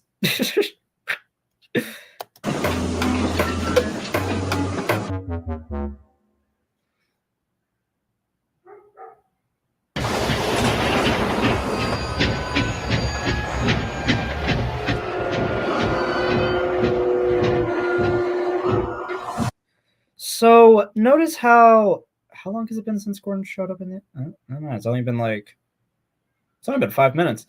So ever get the feeling that like I don't know if anyone really picked up on it, but notice how like Henry has like a lot more screen time than Gordon in this, or at least it feels like it. It kind of feels like it because like really not much happens to Gordon, and then that's kind of the point because like Gordon achieves his goal. Like he doesn't have like a moment where he's like it's not like in the original story where he sees Henry sick and like has like a moment of like regrets before the ending. I feel like at least in like this version, at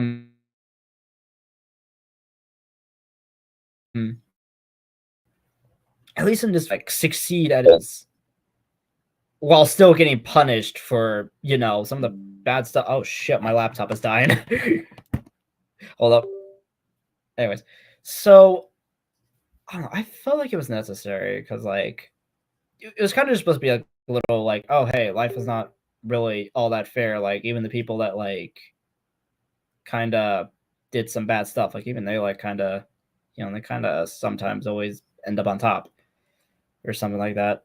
So I'm having a hard time really describing it. So exactly. Literally, yeah.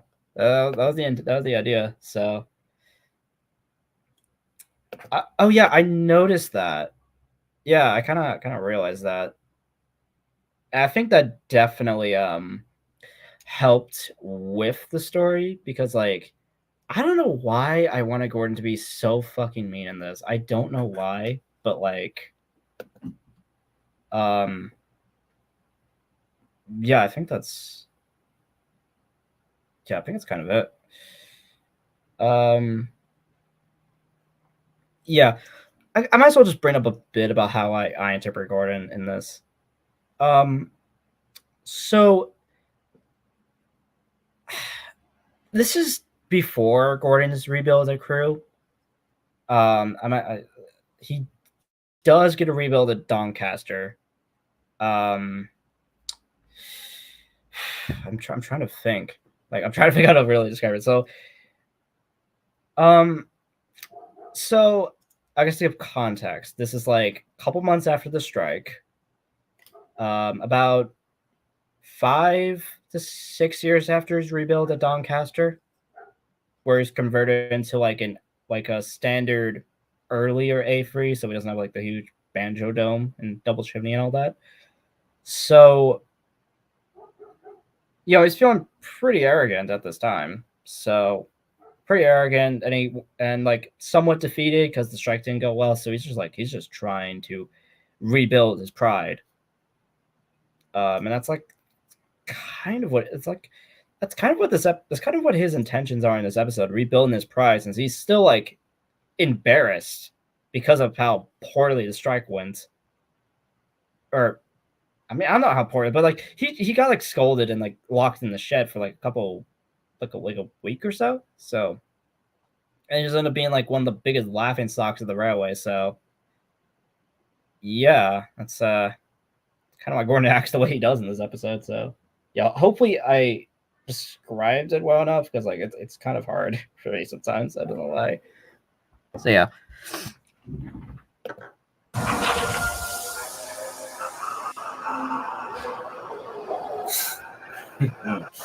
I knew I could do it.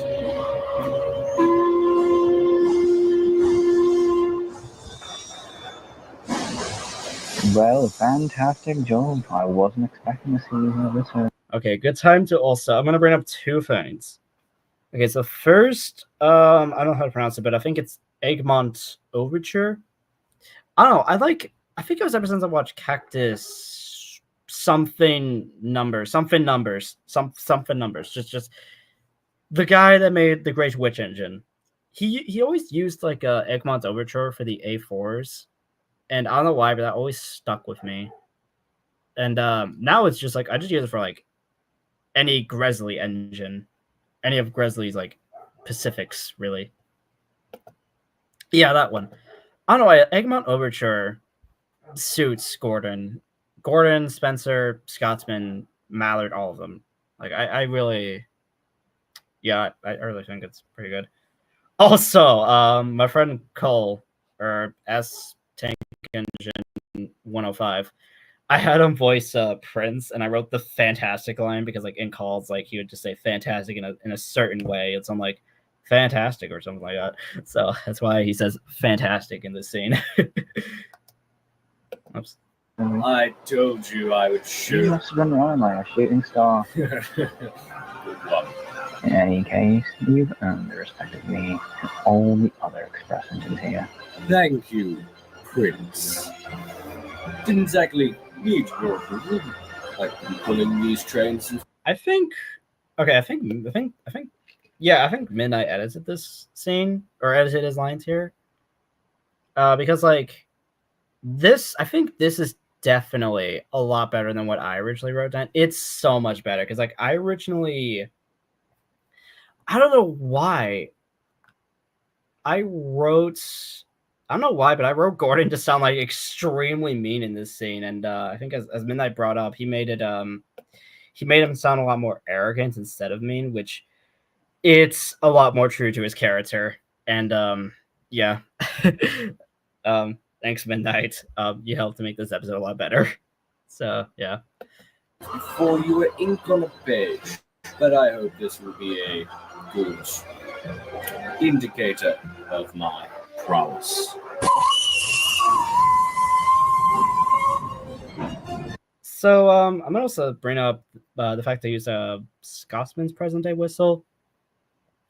I'm not sure if this is accurate to the actual whistles that the A1s actually had, but I don't know. Oh yeah, that was a very good line. I really like that. Good job on that. So yeah, I think so. You may have noticed in like a couple videos that like I use an A4 chime whistle for Gordon, and I do want there to be like subtle changes with the engines over time. Like whistles is definitely like one that I like doing because it's such a simple one. Like James's free chime steam whistle getting replaced by like a Robinson whistle. Gordon's teapot screeching whistle. Screeching Scotsman whistle or the Scotsman's present day whistle. Oh yeah, wait, is that accurate? Oh well, anyways. So this whistle getting replaced by like a chime whistle, like that's like I like subtle changes like that, where you can tell like time has passed and the characters are changing and all that.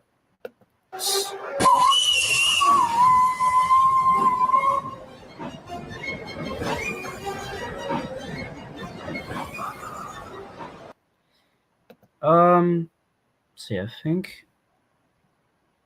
Holy shit! Okay, damn. That's a pretty cool reference.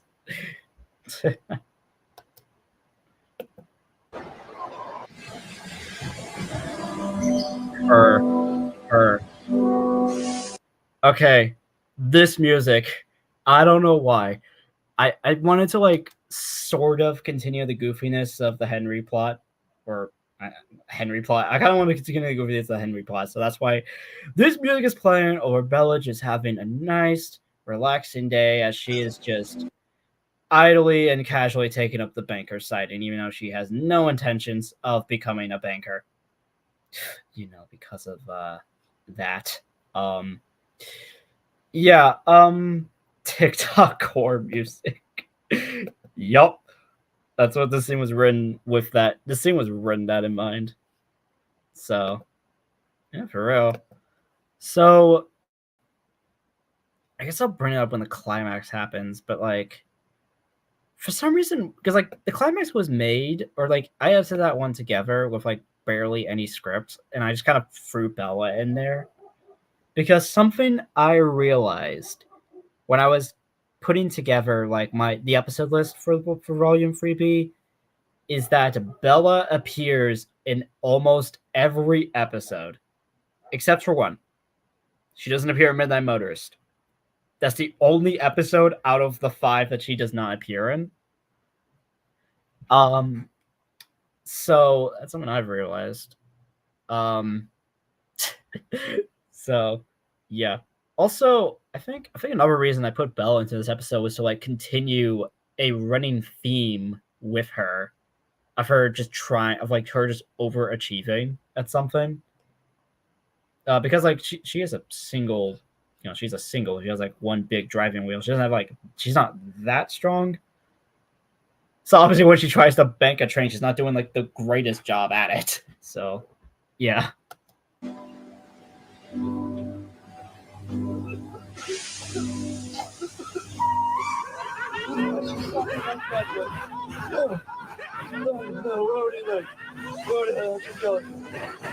You may have also noticed that I don't really use the troublesome truck laughing sound effect from this TV series.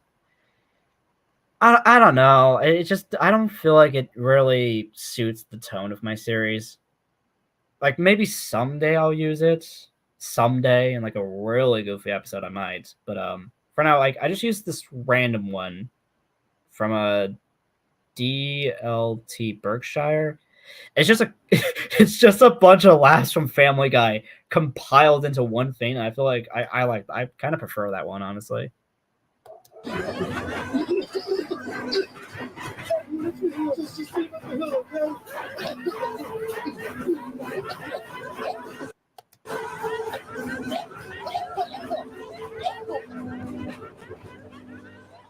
Oh yeah, so something I was originally going to do with this scene. Originally it was gonna be like no lines for this scene. It was just gonna be Henry coughing or something. But then I decided that made like no sense if he's like, expecting Edward to like show up at the hill or whatever. So I wrote that in. Like I guess like I was also going to have a shot of Edward just like sleeping somewhere in the yards. So originally, but like I just didn't for some reason because like a lot of the buildings when I moved all my filming stuff to my mom's house after my dad died, a lot of the buildings I used for Wellsworth, except for like the station and the infamous Ertl sheds that cannot help but keep on appearing in every episode on almost every single set. Particularly like other than those like 3 buildings, every other building I used for that set broke. So I have fixed some of the buildings I use on the Wellsworth set. Sadly, the big good shed that takes center stage in Thomas's first days, that one was broken when I shot this. So yeah. Oh, I forgot to mention, I also had to shoot this scene 3 times. The first time was when I was like filming on the original Wellsworth set before this was before I actually filmed. This is before I actually got the set design like fully down. So originally it was just the Tadmor station like back there, and then a gray brick wall over here which looked bad. And then for some reason, when I was filming on the Wellsworth set for Thomas's First Days, I don't know why I didn't film this scene on it. I don't know why. I think it was like a time crunch thing or something. Like I had to go to someone's birthday or something. And then when I filmed it, I think like the second time I filmed this scene, it was on the same day I filmed this, but like the lighting was off. Like I filmed it like when it was sunny, and it didn't like line up with the lighting of this scene or the next scene. It didn't line up with that, so I had to refilm when it was like a bit later in the day, so this scene would match up with if it will load. It'll load. Just give it time. So the lighting would match up with this scene. So yeah. There we go.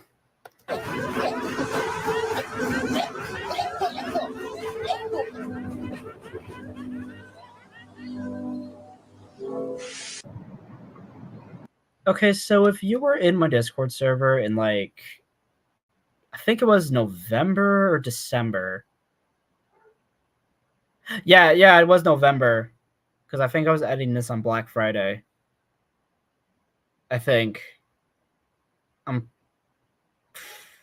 I forgot. I'm pretty sure that was when I was editing that. So, yeah, this scene, I don't know why this wasn't even in the original script. Originally, Henry and Gordon were going to meet up, and Henry was going to like just absolutely flame him and just say, "Why did you do this?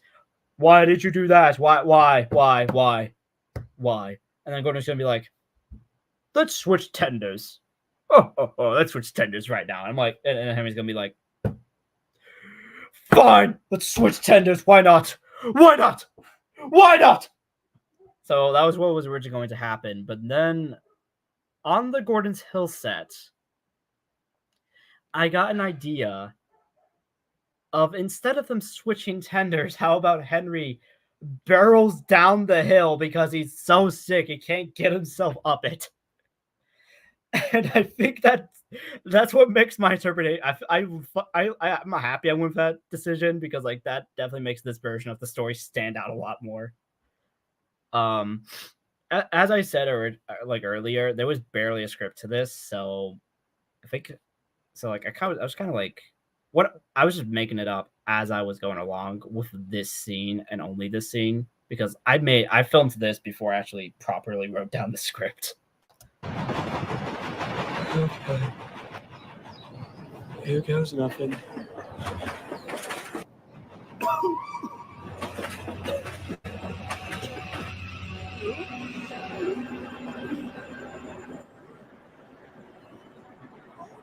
Instantly. I'm gonna talk about the music choice. I don't know how to pronounce it, but I think it's Zoe.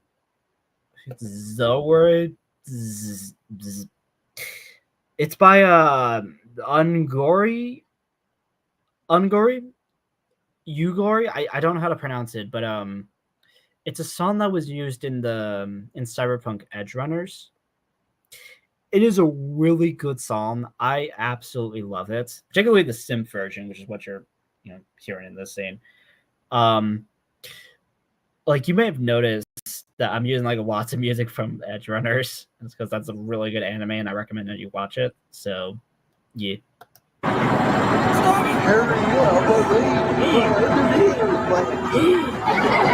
think Henry has a skill issue.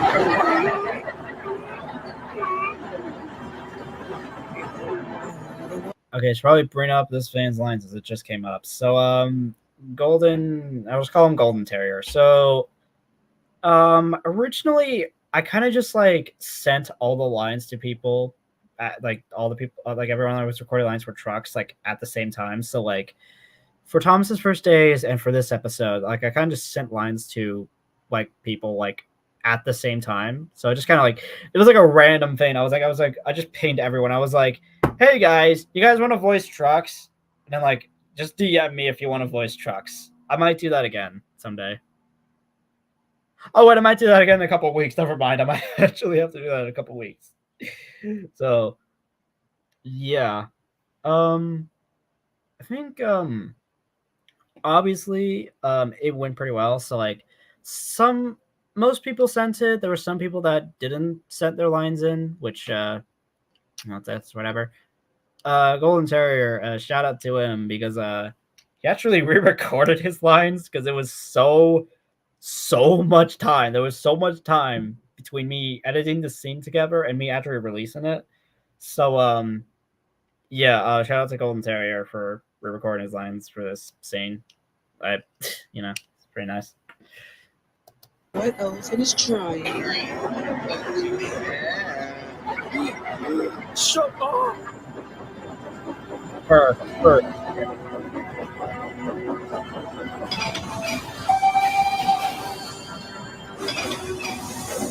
All right. You're welcomed. Hello? No offense, but you go to the wheel station to try to bank a train. And he is 100% right. He is 100% right. And Henry's being an asshole about it.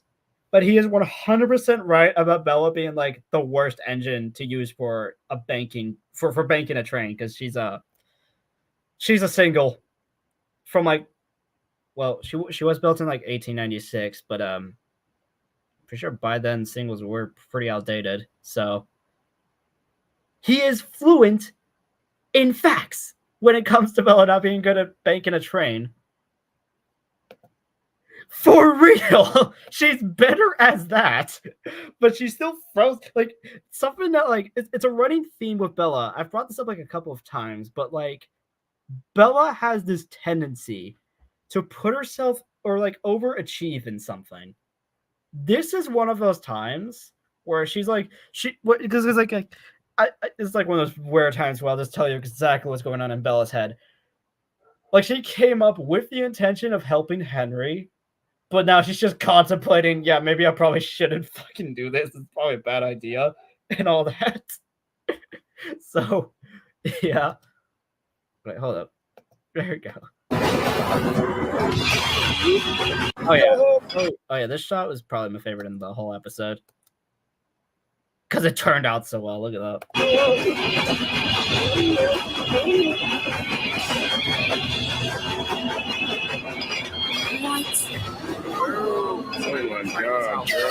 Oh, finally, the Get Out sound plays.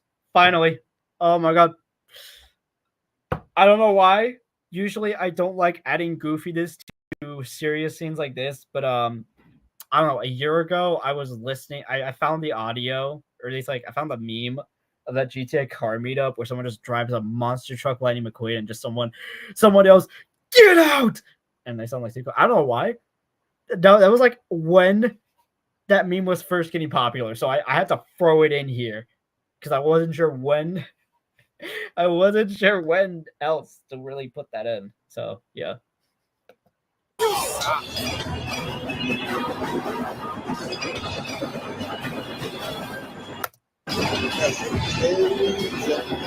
Okay, so I'm just gonna debunk a theory that people had. No, Bella does not say that. She has no ability to speak. And I need to blow my nose again because I swear this cold is really messing me up, man. All right, my nose is cleared. Anyway, so I can see why people thought Bella said it, considering its placement in the scene. But that's just supposed to be a random truck. That's just saying that because Bella is doing horribly at this. That's kind of it. That's not supposed to be like the big reveal. Like, oh shit, she can talk the whole time. No, that's not my intention. So yeah. I should probably like say like who voices which truck. Because like I don't really get an opportunity to. Okay, so Golden Terrier voiced this truck. And then that truck's supposed to be voiced by Ashley. And then that truck is Zane. And then To try to bank a train. let's see. Okay, that truck is voiced by Nexus Works. That truck is supposed to be Zane. And that truck is voiced by, I think it was engine number 12. I don't know why I thought about it that deeply, but I don't know. It matters to me, like who voices of like which voice belonged to which truck. So, yeah. Okay. Oh my god,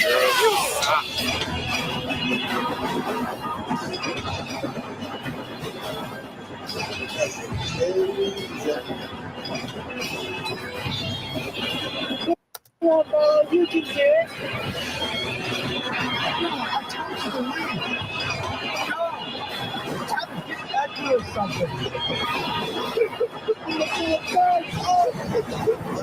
Okay, I'm just gonna bring up the fact that Henry, yes, he's still spitting facts. He's being a fucking asshole about it, and he also may have unintentionally just opened up some trauma with Bella.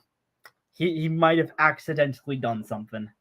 I'm just gonna say you'll see it in the Edwards, or you'll see it in Edward's origin story. But yep, Henry triggered something. Also, I should probably say okay. So another little fun fact. I did actually export this scene with a few of the shots unedited when I had to switch phones. So for like the longest time, for like I think almost about from February to like October, a lot of these shots, like these shots weren't edited, this shot wasn't edited, and then that shot also wasn't edited. That was done like I think that was probably the last. Those are like the last edits I did. So yeah. I am pretty proud of how Bella's face turned out, and say that shot. I don't know why you can just feel the fucking emotion and just how much she is straining herself to like attempt being a banker.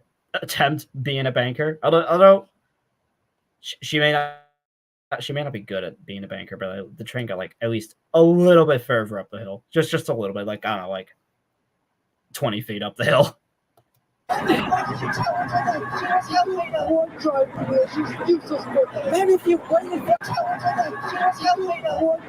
I don't know why, but this face, I don't know why, but I imagine Big Mac's voice. I don't know why. I imagine Big Mac's voice coming out of his face. I don't know why. It gives Big Mac vibes for some reason. Maybe if you waited for Edward and Bellsworth, you wouldn't be in this situation. Shut up!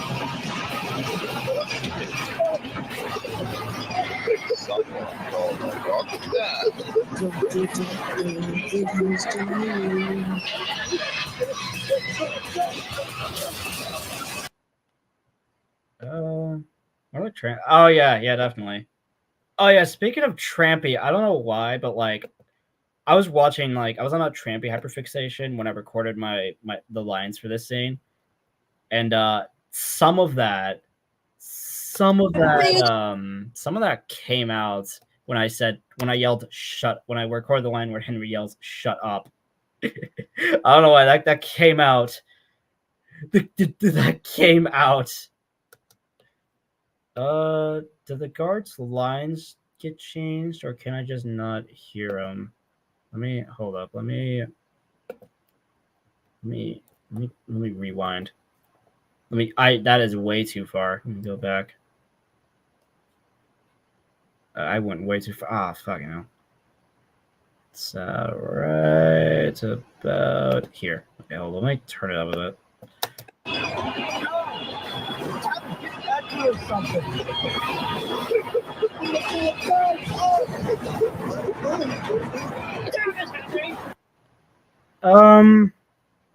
No, I didn't change the guards' lines. I mean, you're free to, I guess. I don't know what you would use for Bella, but hey, you're free to recreate that in Blue Trains, I guess. Okay. Oh, okay. I guess might as well answer this question. Yeah, downfall of PT Boomer takes place before forgiveness is not an option. Okay, random bit. I've like flip flopped between having him canon and not canon. I've flip flopped. So, yeah. All right then, go nuts, I guess. Maybe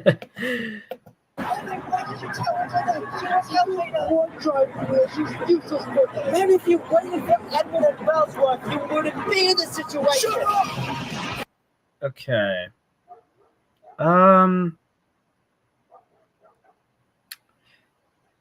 Oh wait, I noticed a corner of the screen is just black because I flipped. Okay, well that's something I gotta have to fix when I do more scenes on hills.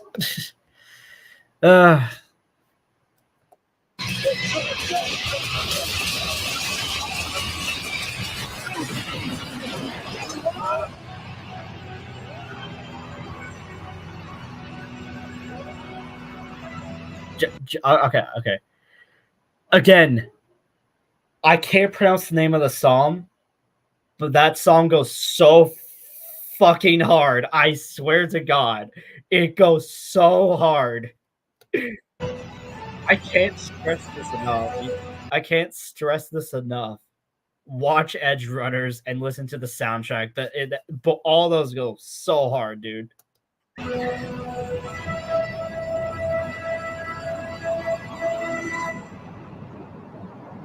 Okay, so something I was considering, but then I was like, nope, and then I kind of changed my mind on. Originally, I was going to have the guard or Henry's crew die in this crash, but then I was like, does someone need to die in every episode? Like, they could have easily just jumped out. So, yeah. I mean, albeit critically injured and stuff, but like not enough to like kill him. So, yeah.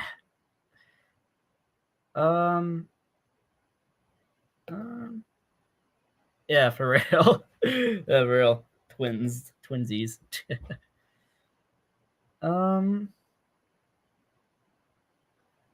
Let's see. For real. I'm actually just gonna bring up another thing because like I kind of notice that a lot of the time that like I kind of just kill off characters just because, or sometimes it feels like I'm killing off characters just because. I don't know. I have like I'm trying to think because like there's a new OC I made like a little while ago, aka like 2 nights ago, that I'm developing. I want to kill her off, or I want to kill them off. I just don't know when. And there's like other characters, like I've even considered killing like one of the main 8. I'm not gonna say who, but one of the main 8 I've considered killing off at some point. But it's just I kind of realized, especially after watching Stories of Sodor season 5, or just watching like the recent seasons of Stories of Sodor in general, is that like you can't just kill off random characters when you feel like it.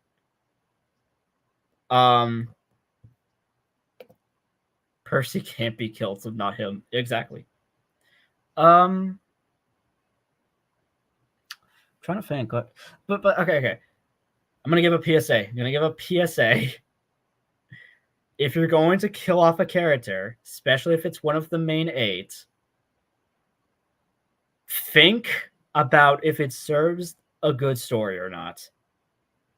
Just think a little bit. No, I am not killing off Toby. Nope, I love him too much. It's okay. Screw it. I'll give a hint. It's a character that the fandom has been kind of hating on lately.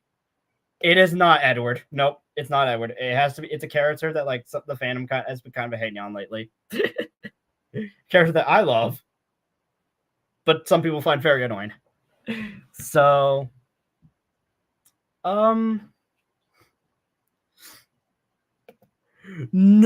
I'm not killing off Thomas. I'm not killing off James. Man, man, man. Oh, dude. Oh, wait. Hold the fuck up. Dane. Yes, I've considered killing off Duck at some point. I've considered. I have considered. I swear to God. Yup. Oh my God. So, yup. I don't know why I brought that up, but like, yeah, I have an idea. I have ideas. I do have like a list of characters I want to kill off, but it's like, it's so hard to like figure out a way to kill off a character without like it just ruining the story. I'll just use Mildred as an example. Like originally she wasn't going to die, but then I killed her off, and it kind of like led into like a whole storyline with her and Suttery and all that. Like that's like you got to handle death in a certain way, so the audience isn't pissed off that a certain character has died, or like fuck, I'm having such a hard time trying to say it, but yeah. And it's even with like characters like I have considered killing off, like Duck, for example. Like that was an idea I had like a while ago, but I'm not sure if I'm actually going to do it because like I'm not sure if I can even handle his death right. So yeah. Yeah. Moral of the story: character death is really hard to really handle. Anyway, I got way off the fucking rails talking about character death and all that. Anyways, no one dies in this episode. Just thought I would say that. God damn. Like, I may not like Henry, but I can commend the fact that his vocabulary. Okay, so this fucking scene, this was like, I don't know why. I read the comments on like a video of like Scotsman's whistle, and someone said that Scotsman sounded like a screaming banshee or a screaming woman or whatever. So yeah. So I decided to just do a little gag where it's like Florence's screams blend into Gordon's whistle. Henry, but I can commend the fact that his vocabulary.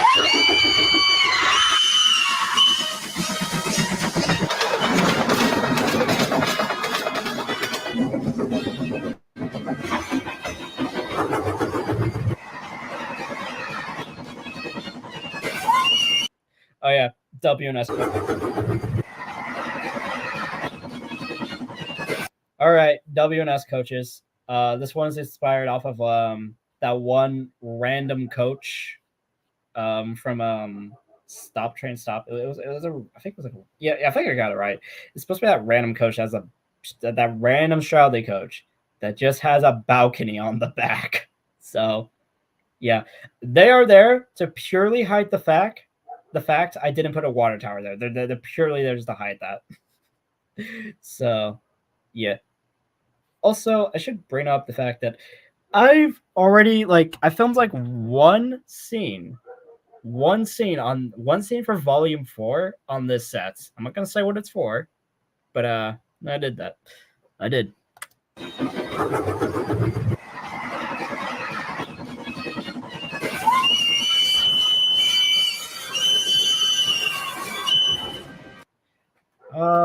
Good time to bring that up.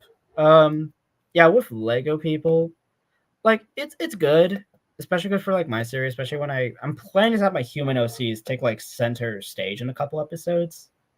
So of course I'm gonna use Lego people for that. But like obviously they're not in scale with Wind Railway engines. So like in a couple shots, like this one right here, like I made him like a lot smaller, so he's a bit more in scale with Gordon. And also just so I can have this little shot of him. Also so I can just have him like turning around to see Gordon stopping. What is the meaning of this? There's been a blockage at the hill, and Topham wants to see you. Why does he want to see me? He didn't say. Okay then. Do I need to bring anything? He doesn't need you to clear the obstruction. He just wants to talk. All right then. Good day. Yeah, Another thing is that I was gonna make this the thumbnail, or at least like one of the shots from this scene. I was gonna make the thumbnail and edit like Henry there, Prince there, maybe put James down there or whatever. I just didn't feel like it. I didn't feel like I would have made a good thumbnail, so I just went with the one that I ended up going with. So yeah. Right away.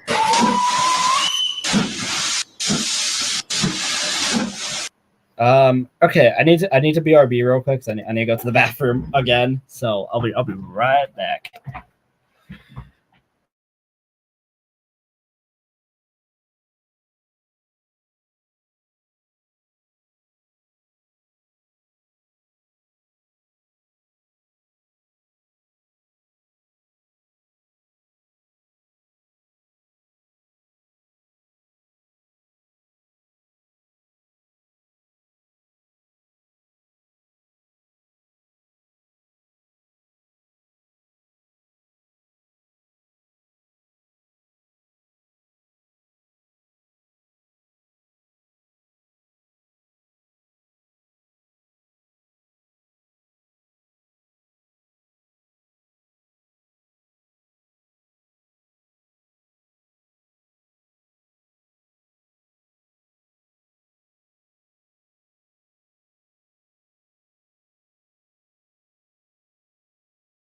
All right, I'm back.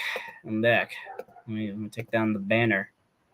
Okay, so you may have noticed in a couple bits, like in like a couple scenes within the last like couple episodes, I've been using like sound effects from trains with a Z. So I don't really talk about it much, but I did get Trains a New Era back in January.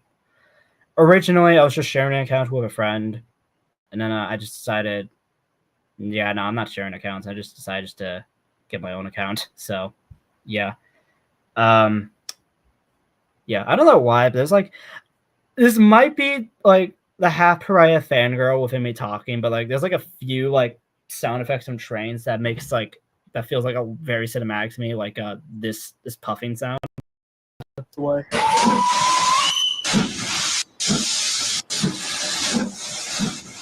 Like, I don't know why, but I really like the puffing sound. It makes it feel like there's some oomph behind Gordon or something. I don't know why. Again, this is probably the half pariah fangirl within me talking, but yeah. Also, this was the last set I filmed on. For with Marin. Let's see, with Marin, I was going to film. Who the fuck be pinning me at this goddamn time of day? Yeah, that is free to use. Yes. There we go. Sorry, someone was asking me if a Sprite was free to use. Anyways, so funny story about Marin is that like the building here I couldn't find. Also, you may have also noticed that a poster got ripped off of it at some point. Oh wow, Jesus, that's very pixelated. I should really turn on Do Not Disturb. They were really turn on Do Not Disturb. Anyways, so I couldn't find this station building for like half an hour before filming. So I was scrambling around. Like I was gonna use like one of the American buildings, just put on there, but that would have looked bad. Then I was gonna reuse the Tadmor station, but I was like, that would have looked also really bad. But thank the Lord I found this station, which I think is from a Trackmaster set, because like, you know, it helps. You know, it's a good station building. Plus, I don't know how many stations on the mainland I've used that building for. I do definitely want to get like more station buildings. just so not all of the stations look exactly the fucking same. So, yeah. Oh yeah, I should probably also bring up. I don't know why, but I lost all my Lego flags. So this is just from a knockoff Balloon Boy minifigure with a little strip of sandpaper cut up and blue tacked on. I mean, hey, at least it's a red flag, so it's fine. Okay, so I'll do some skipping.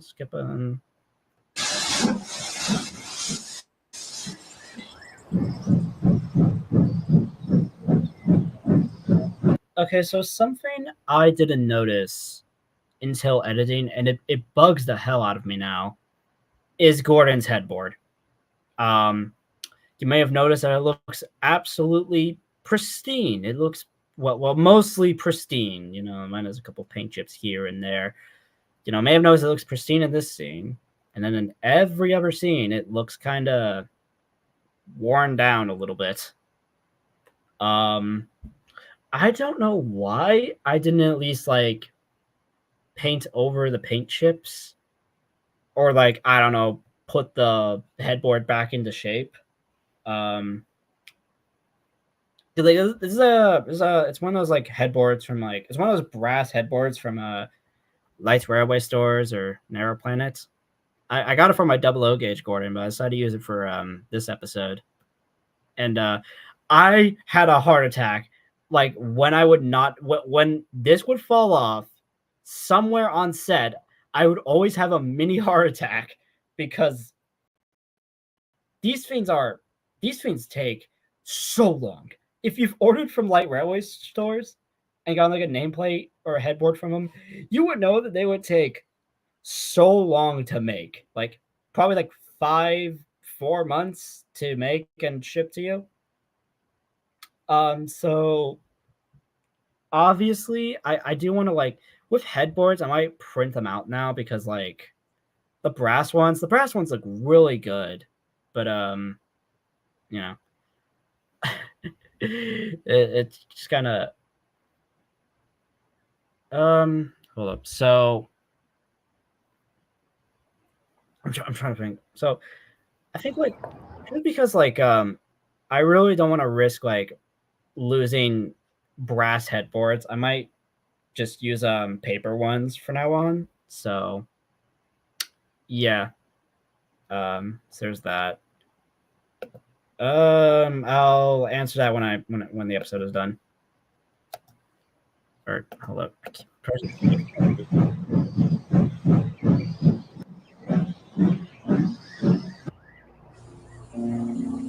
Hello, number 4. Hello, sir. Care to explain what happened here? Henry fell down the hill. How did he fall down this hill?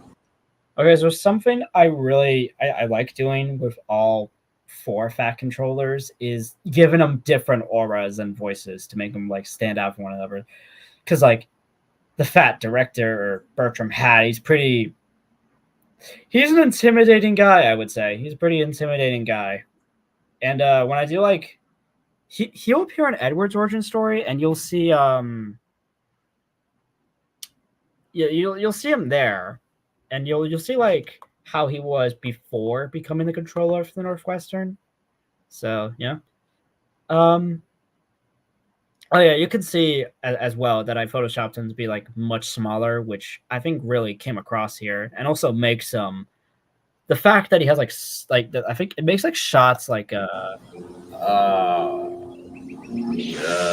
the call I had was messing me up. I'm waiting to get to the shot. Let me get there, and it makes shots like this even more intimidating. Shots like this are even more intimidating. He's not spiking the lens.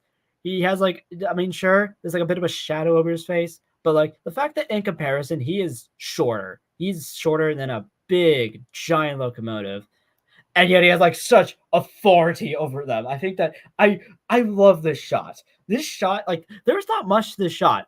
Like, this shot was actually the last shot I actually like again, it was like another thing with Thomas's first day. It's like another thing that this carries that got carried from Thomas's first days, where a random shot of a human character was actually it was like actually the last shot I actually took for this episode. This was made while I was walking to class.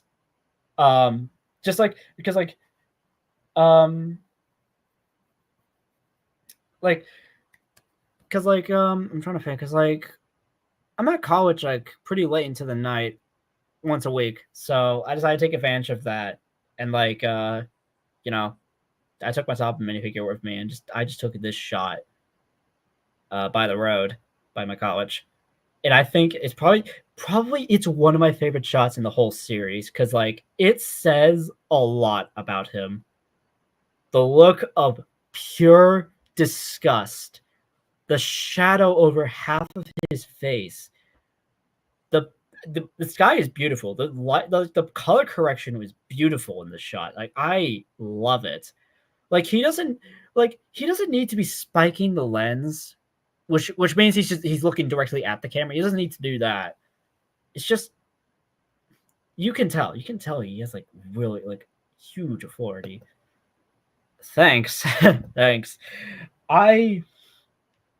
You'll see like a lot more of how I characterize the fat director in Edward's origin story when that comes out. Sure, he's not going to appear in a lot, but like yeah. Also, thanks a lot. So yeah. Okay. I'm gonna turn around and do not disturb us. I'm getting pained out the wazoo right now. Yes. Okay. There we go. And then do not disturb. And there we go. Okay. Anyways. Let me fuck. Yeah. Yeah, it's kind of like the full name treatment where he only refers to engines by the numbers when he's like really, really pissed at them. I keep on pressing the space bar. Fucking hell, man. Okay, there we go. So don't even pull that on me. What? Silence! I know you took all the Welsh coal by the sheds this morning. But, sir, that wasn't really my fault. Oh, really? Mostly, my fault, actually. Okay, hold up. Sorry, I was clearing my nose. So, Gordon's driver, aka Brandon. Obviously, I didn't want Gordon to take all of the responsibility for it, because it's obviously not entirely his fault. Like the only fault he had was just making the decision to just continue going. So a problem that I even have with the railway series and TV series that the drivers and firemen don't get like as much of a scolding. Like okay, like we're like the crews don't get like as much of a scolding as the engines do. I mean, granted, you can say that happens off screen, but like we don't see that obviously, so that's why I put this in. Just so everyone except Henry's fireman, I guess, like everyone that made a bad decision in this is accounted for, or it takes like some form of accountability in this, because like there's no good guy in this. In this, I mean, obviously Gordon is more in the wrong, but not even Henry is in the right for continuing to work despite being really sick. So yeah, yeah, that's why Brandon also gets Brandon just straight up admits that he fucked up. Didn't read the sign, and I started shoveling the Welsh coal into his tender absent-mindedly, and I was going to shovel it out, but he insisted on us leaving with it so he wouldn't be late. Now, I shall speak. I didn't want to be late because there's this engine on the mainland that's been saying we're wasting money on special call for Henry, and he berated me for the delay yesterday. Well, that I swear, this that shot actually. Okay, I just got jump scared by that shot. Jesus Christ. Sorry, Jesus. Sorry, Jesus. Anyways, let's see. I'm trying to think of like what to say about that little bit. No, I can't think of much Today. Well, that clears up a few things. But whether or not the express was late or not, the coal should have been put back in the bunker. Or I should have at least been told about the mistake. And you, Henry, what do you think you are doing? Okay, this one was because of all of those fucking memes of Carrie Shale's Topham voice. Because for some reason, that guy went so hard on that performance, and I had to just reference it somehow with that line. I don't know if it, I mean, you could barely hear it. Plus, I'm pretty sure, like, I think like something I regret about that line is how I could have like changed around a couple of words. Instead of doing, it could have just been like, "What were you doing? What do you think you were doing?" Like I could have said that instead, but it's whatever. It's just a nitpick. Wait, working while you're sick? You should know by now that I understand your disabilities, and that if you told me what happened this morning, I would have been fine with letting you go off sick today. Now, the main line is blocked. I'm going to have to give you a new tender since your old one is wrecked. I'm going to have to make bolder signs to make it very clear that the Welsh coal is for Henry only. And you, shooting star, I don't know how many times at the I absolutely love how the face edits came out in this scene. Like this one might be the favorite face edit my favorite face edit that I made in this episode because it turned out so well. You know, you're right. I think that might be my headcanon voice for Charles Hat now. tell you this, but you should have listened to. I've been using PixArt since the series began, and it's a pretty simple photoshopping program I use. It's pretty good. I recommend it. What engines on the other railway say. They don't live here. They don't know the circumstances. All three of you have put all of us in an awkward spot that's going to take us a while to recover from. I hope all of you have learned a lesson today that you need to communicate with me when a mistake is made on my railway. Good night, gentlemen.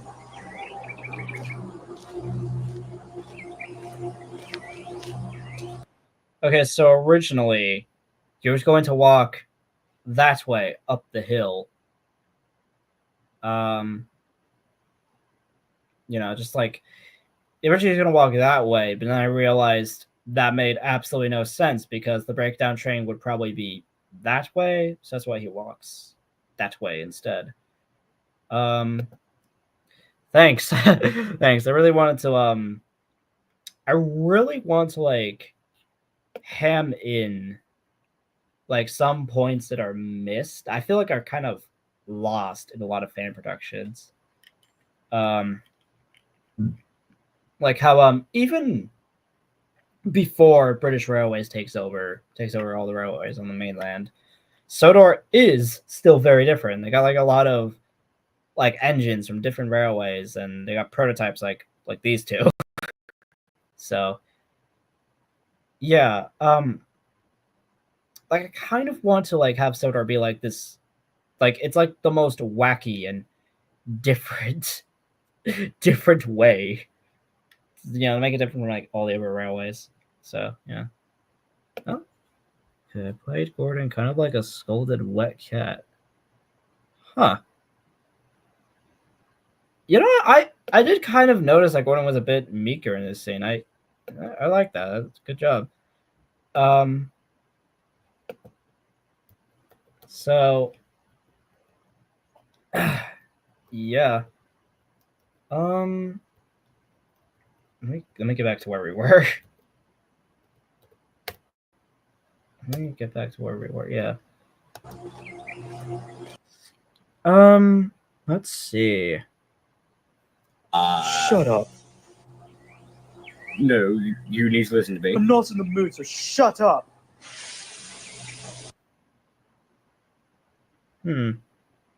Let's see. Oh yeah, for real. This honestly, with some of the things I established in this episode, I want to like do more episodes that take place on the Northwestern during like the early 30s at least, because like so much does happen during that time. So yeah. Let's see. Originally, I was gonna have Henry mention that his crew are in like critical condition, but I guess I don't know. I just want to really hammer the point that he does not want to talk to Gordon like at all, like not like he doesn't want to say anything to him. Like he just wants me to leave him alone. So yeah. Oh yeah. Okay. So originally, another thing is that originally the episode was going to end on this shot of Gordon just looking over the crash, but like I don't know. I didn't feel like it felt too similar to the ending of My Terms. Where it's just like the characters like are just kind of staying in one place as the the story ends. Plus, it doesn't make much sense for Gordon just to stay there if he was purely brought up there just to talk to Topham. Now that Topham's left, I mean, it could just be implied that Gordon just kind of thought, I guess time for me to go, I guess. So, yeah, that's why the ending shot is of Gordon leaving. I feel like that, like, it really, really shows the absolute divide or the, like, how much Henry hates Gordon at this time. And just how, like, this is not even, like, this is just, like, almost, like, a year before his Kipper crash. So this is not even, like, the lowest point that he's going to be in, so, yeah. All right. Let's turn that a bit. All right. So, notice how I say loosely, because, like, I didn't even realize this until, like, while I was editing it. This episode, like, it is very much based off of It's Good to Be Gordon, but, like, it takes 1, 2, like, probably, like, 3 story beats from it. Other than that, it's just, it feels like its own thing. And that's why its title is, like, that's why I put it as, like, loosely based off of that. So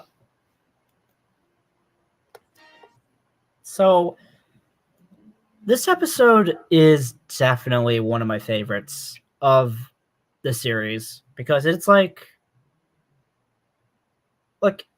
even with the next 2 episodes and the movie that's coming out pretty soon, it's like a rest point from like all of the horrific, horrible things that happen in every other episode in this volume. Like, let's. Let me think about. Let me actually. No, never mind.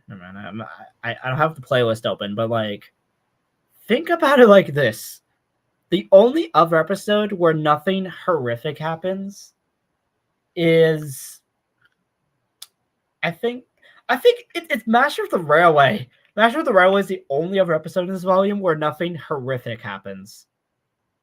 Other than Proteus showing up, but even then, it's like. It's like the tamest Proteus appearance ever.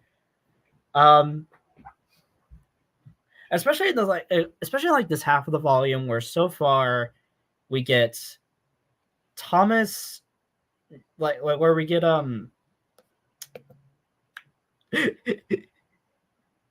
Yeah, literally. It's so funny. It's literally so funny.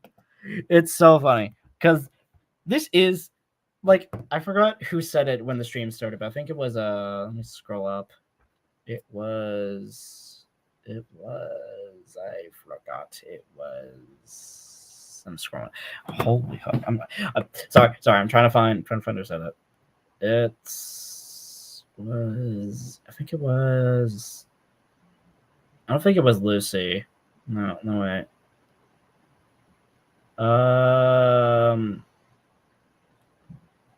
Fuck, I can't find it. I've like scrolled all the way up to the beginning of the stream. I think it was fuck. Okay. I know someone brought up how this is probably the tamest episode in the series, and yeah. I definitely can see that. I definitely feel that, and I do want to do like more episodes that are like, not dealing with such high stakes.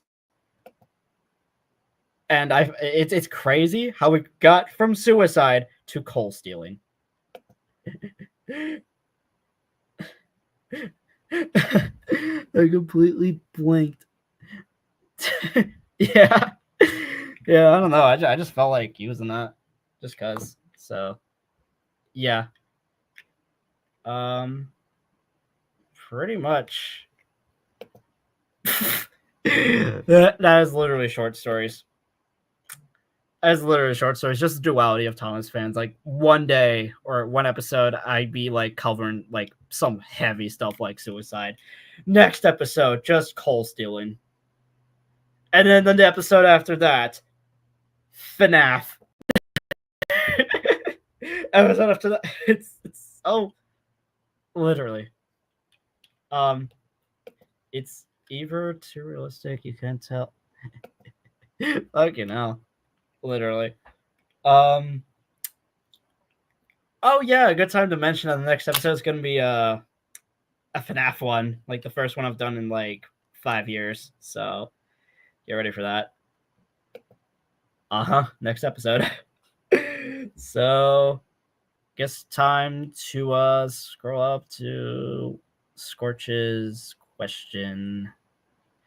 So what's in line?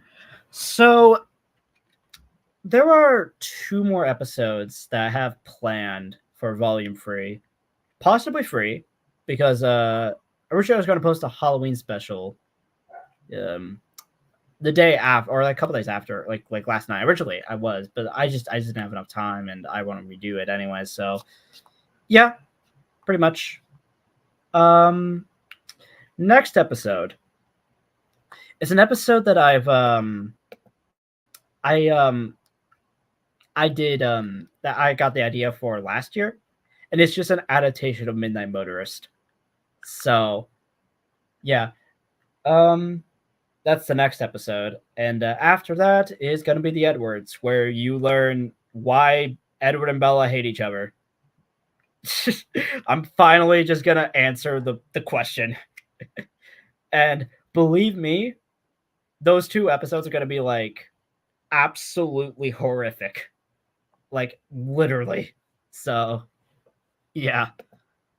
Oh yeah, by the way, Davis, or Davis, Davis, I keep on mispronouncing your I don't know if I'm pronouncing your name right or not, but yeah, he's voicing William Afton, so get ready for that. So yeah, I do plan on releasing those 2 episodes in twos, or not in twos, but like you get what I mean. Like I release 1 episode, and then the day after or the week after, I release the next one. So yeah. All right. All right. See you later, Scott. Anyways, so yeah, hopefully,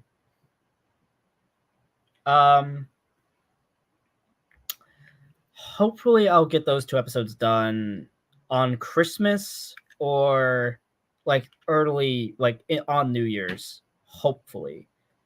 And then as for Paradise, I'm like redoing the script and getting some VAs and all that, Yo, surely I can voice in the Edwards. Yep, there's a character that I know you could probably voice. I know of someone. So, yeah. What else? I am oh wait. All right, you had it right the first time. It's Davis, not Davis. Okay. I got it right. Okay, good. All right, that's good. So, all right, let me know, my friend. So, yeah, someday I might hold a casting call. I don't know if I will, but someday I will. So, yeah, I'm pushing that back to volume 4 because like I want that to be the big movie for volume 4. So yeah, volume 4 I have some giant plans for. I got big plans for. Like you're gonna see Proteus's origin story and stuff. And yeah, that's I think that's probably all I gotta say. I'll just let the credits play, and if I got nothing else to say, I'll just end the stream. So yeah.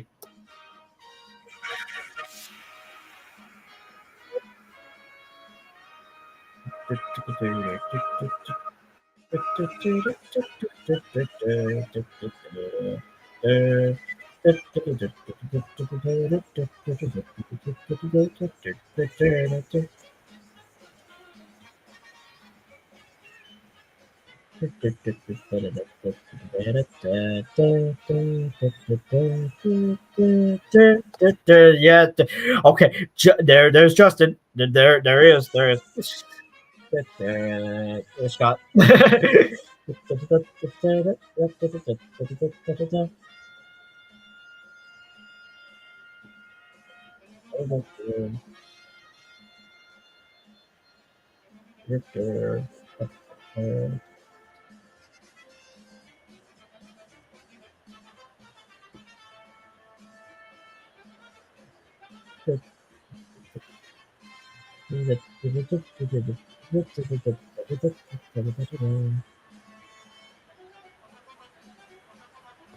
All right, there's the.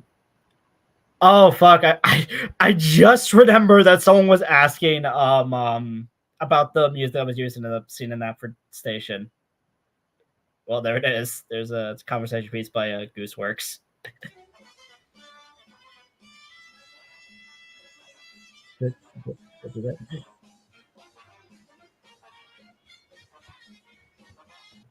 All right, so I might as well bring this up because this is the first episode. It's actually yeah.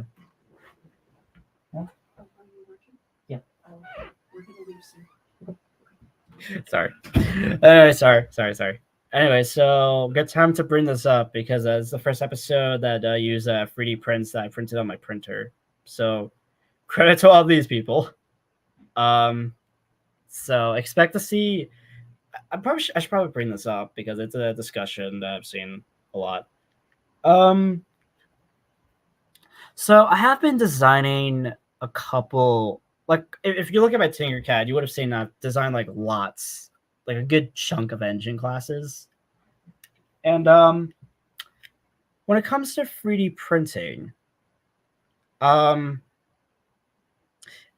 like I don't want to like absolutely rely on it, but there are times where I feel like it's needed. Like for characters like Colin, Adam, and that new character I was talking about earlier. Like their classes are kind of hard to scratch build. So you know that's when I'll just use a 3D printer for that. So yeah, that's my stance on 3D printing. Like use it as more like a tool, like you know, like your arsenal of tools. Don't like fully rely on it a whole lot. So yeah.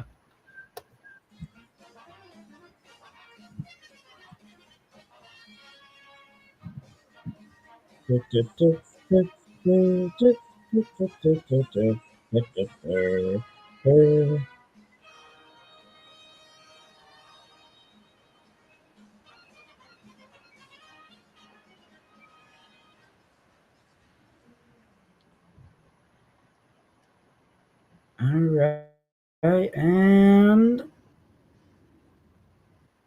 pause. All right, I was not expecting this live stream to take 2.5 hours. That's crazy, and somehow I haven't even lost my voice. That is, huh? All right, that was pretty good. So I'm gonna bring up one more thing before I go. This is the longest episode of the whole series. So, the funny thing about Volume 3 is that it's like extended the time limit 2 times. No, 3 times. It's done it 3 times. So, first I had the episodes go up to 10 minutes. And then then Half Engine came out, and then it was 15 minutes. This episode comes out, the time limit is now 30. So, yeah, I know. It's so funny because like now the title, because like it's so funny because the thing with my series, so like there's a lot of like deceptions that characters do in the stories, and now the title is deceptive. Now the title is very, very deceptive. Like you can't even trust the title because like some episodes, like this episode, it's almost half an hour long, and I love it. Someday, I know when, but it's gonna be like way in the future. There's gonna be an hour-long episode. I'm not telling you much else beyond the fact that it's gonna be an hour long. Nope, it won't be in Volume 4. Might be in Volume 5. I don't know, but yep. So, yeah, that's all I gotta say about Is It Good to Be Gordon? This episode, it took a while to get done. I will say I forgot to mention this, but originally this was supposed to come out after Thomas's first days in like March, May, April, like in that month range. But then I decided to make my term, so I got pushed back a little bit, and I think that was a good thing because one, we got my terms, which is probably one of my favorite episodes of the whole series, and second, second, it definitely gave it more time for me to like refine the concept and stuff. You know, change it from being an episode about Gordon being absolutely being unlikable and mean spirited to something that's a lot more true to the characters and a lot more cohesive. Like every scene leads to something. Like the scene with Gordon and James at the sheds, you know, with the stuff that Gordon tells James about Henry or says about Henry, that leads to James telling Henry about Gordon, about, which is Henry figuring the whole thing out. So, yeah, this is definitely one of my favorite episodes purely because, like, it's the tamest. There's no horrific things. There's low stakes. So, yeah, that's it really. Shout out to everyone that voiced in this, rewrote this. See, I'm trying to think like what else, and watched it, supported it, and all that stuff. I will try to upload more in this channel. Like as I've said in the community post, I am gonna try to post a custom model video pretty soon. Hello, Ed, my friend. You're a bit late, but hello there. Anyway, so yep. Yeah, I will try to post a few more videos this year, and that'll be it. More tame vids that will very much be welcomed. Don't worry. I will do more tamer videos. So yeah, that's I guess that's it really. So that's all I gotta say about Is It Good to Be Gordon. Thanks for coming to the stream, showing support to the episode and series in general. And I will see you all next time. Bye-bye!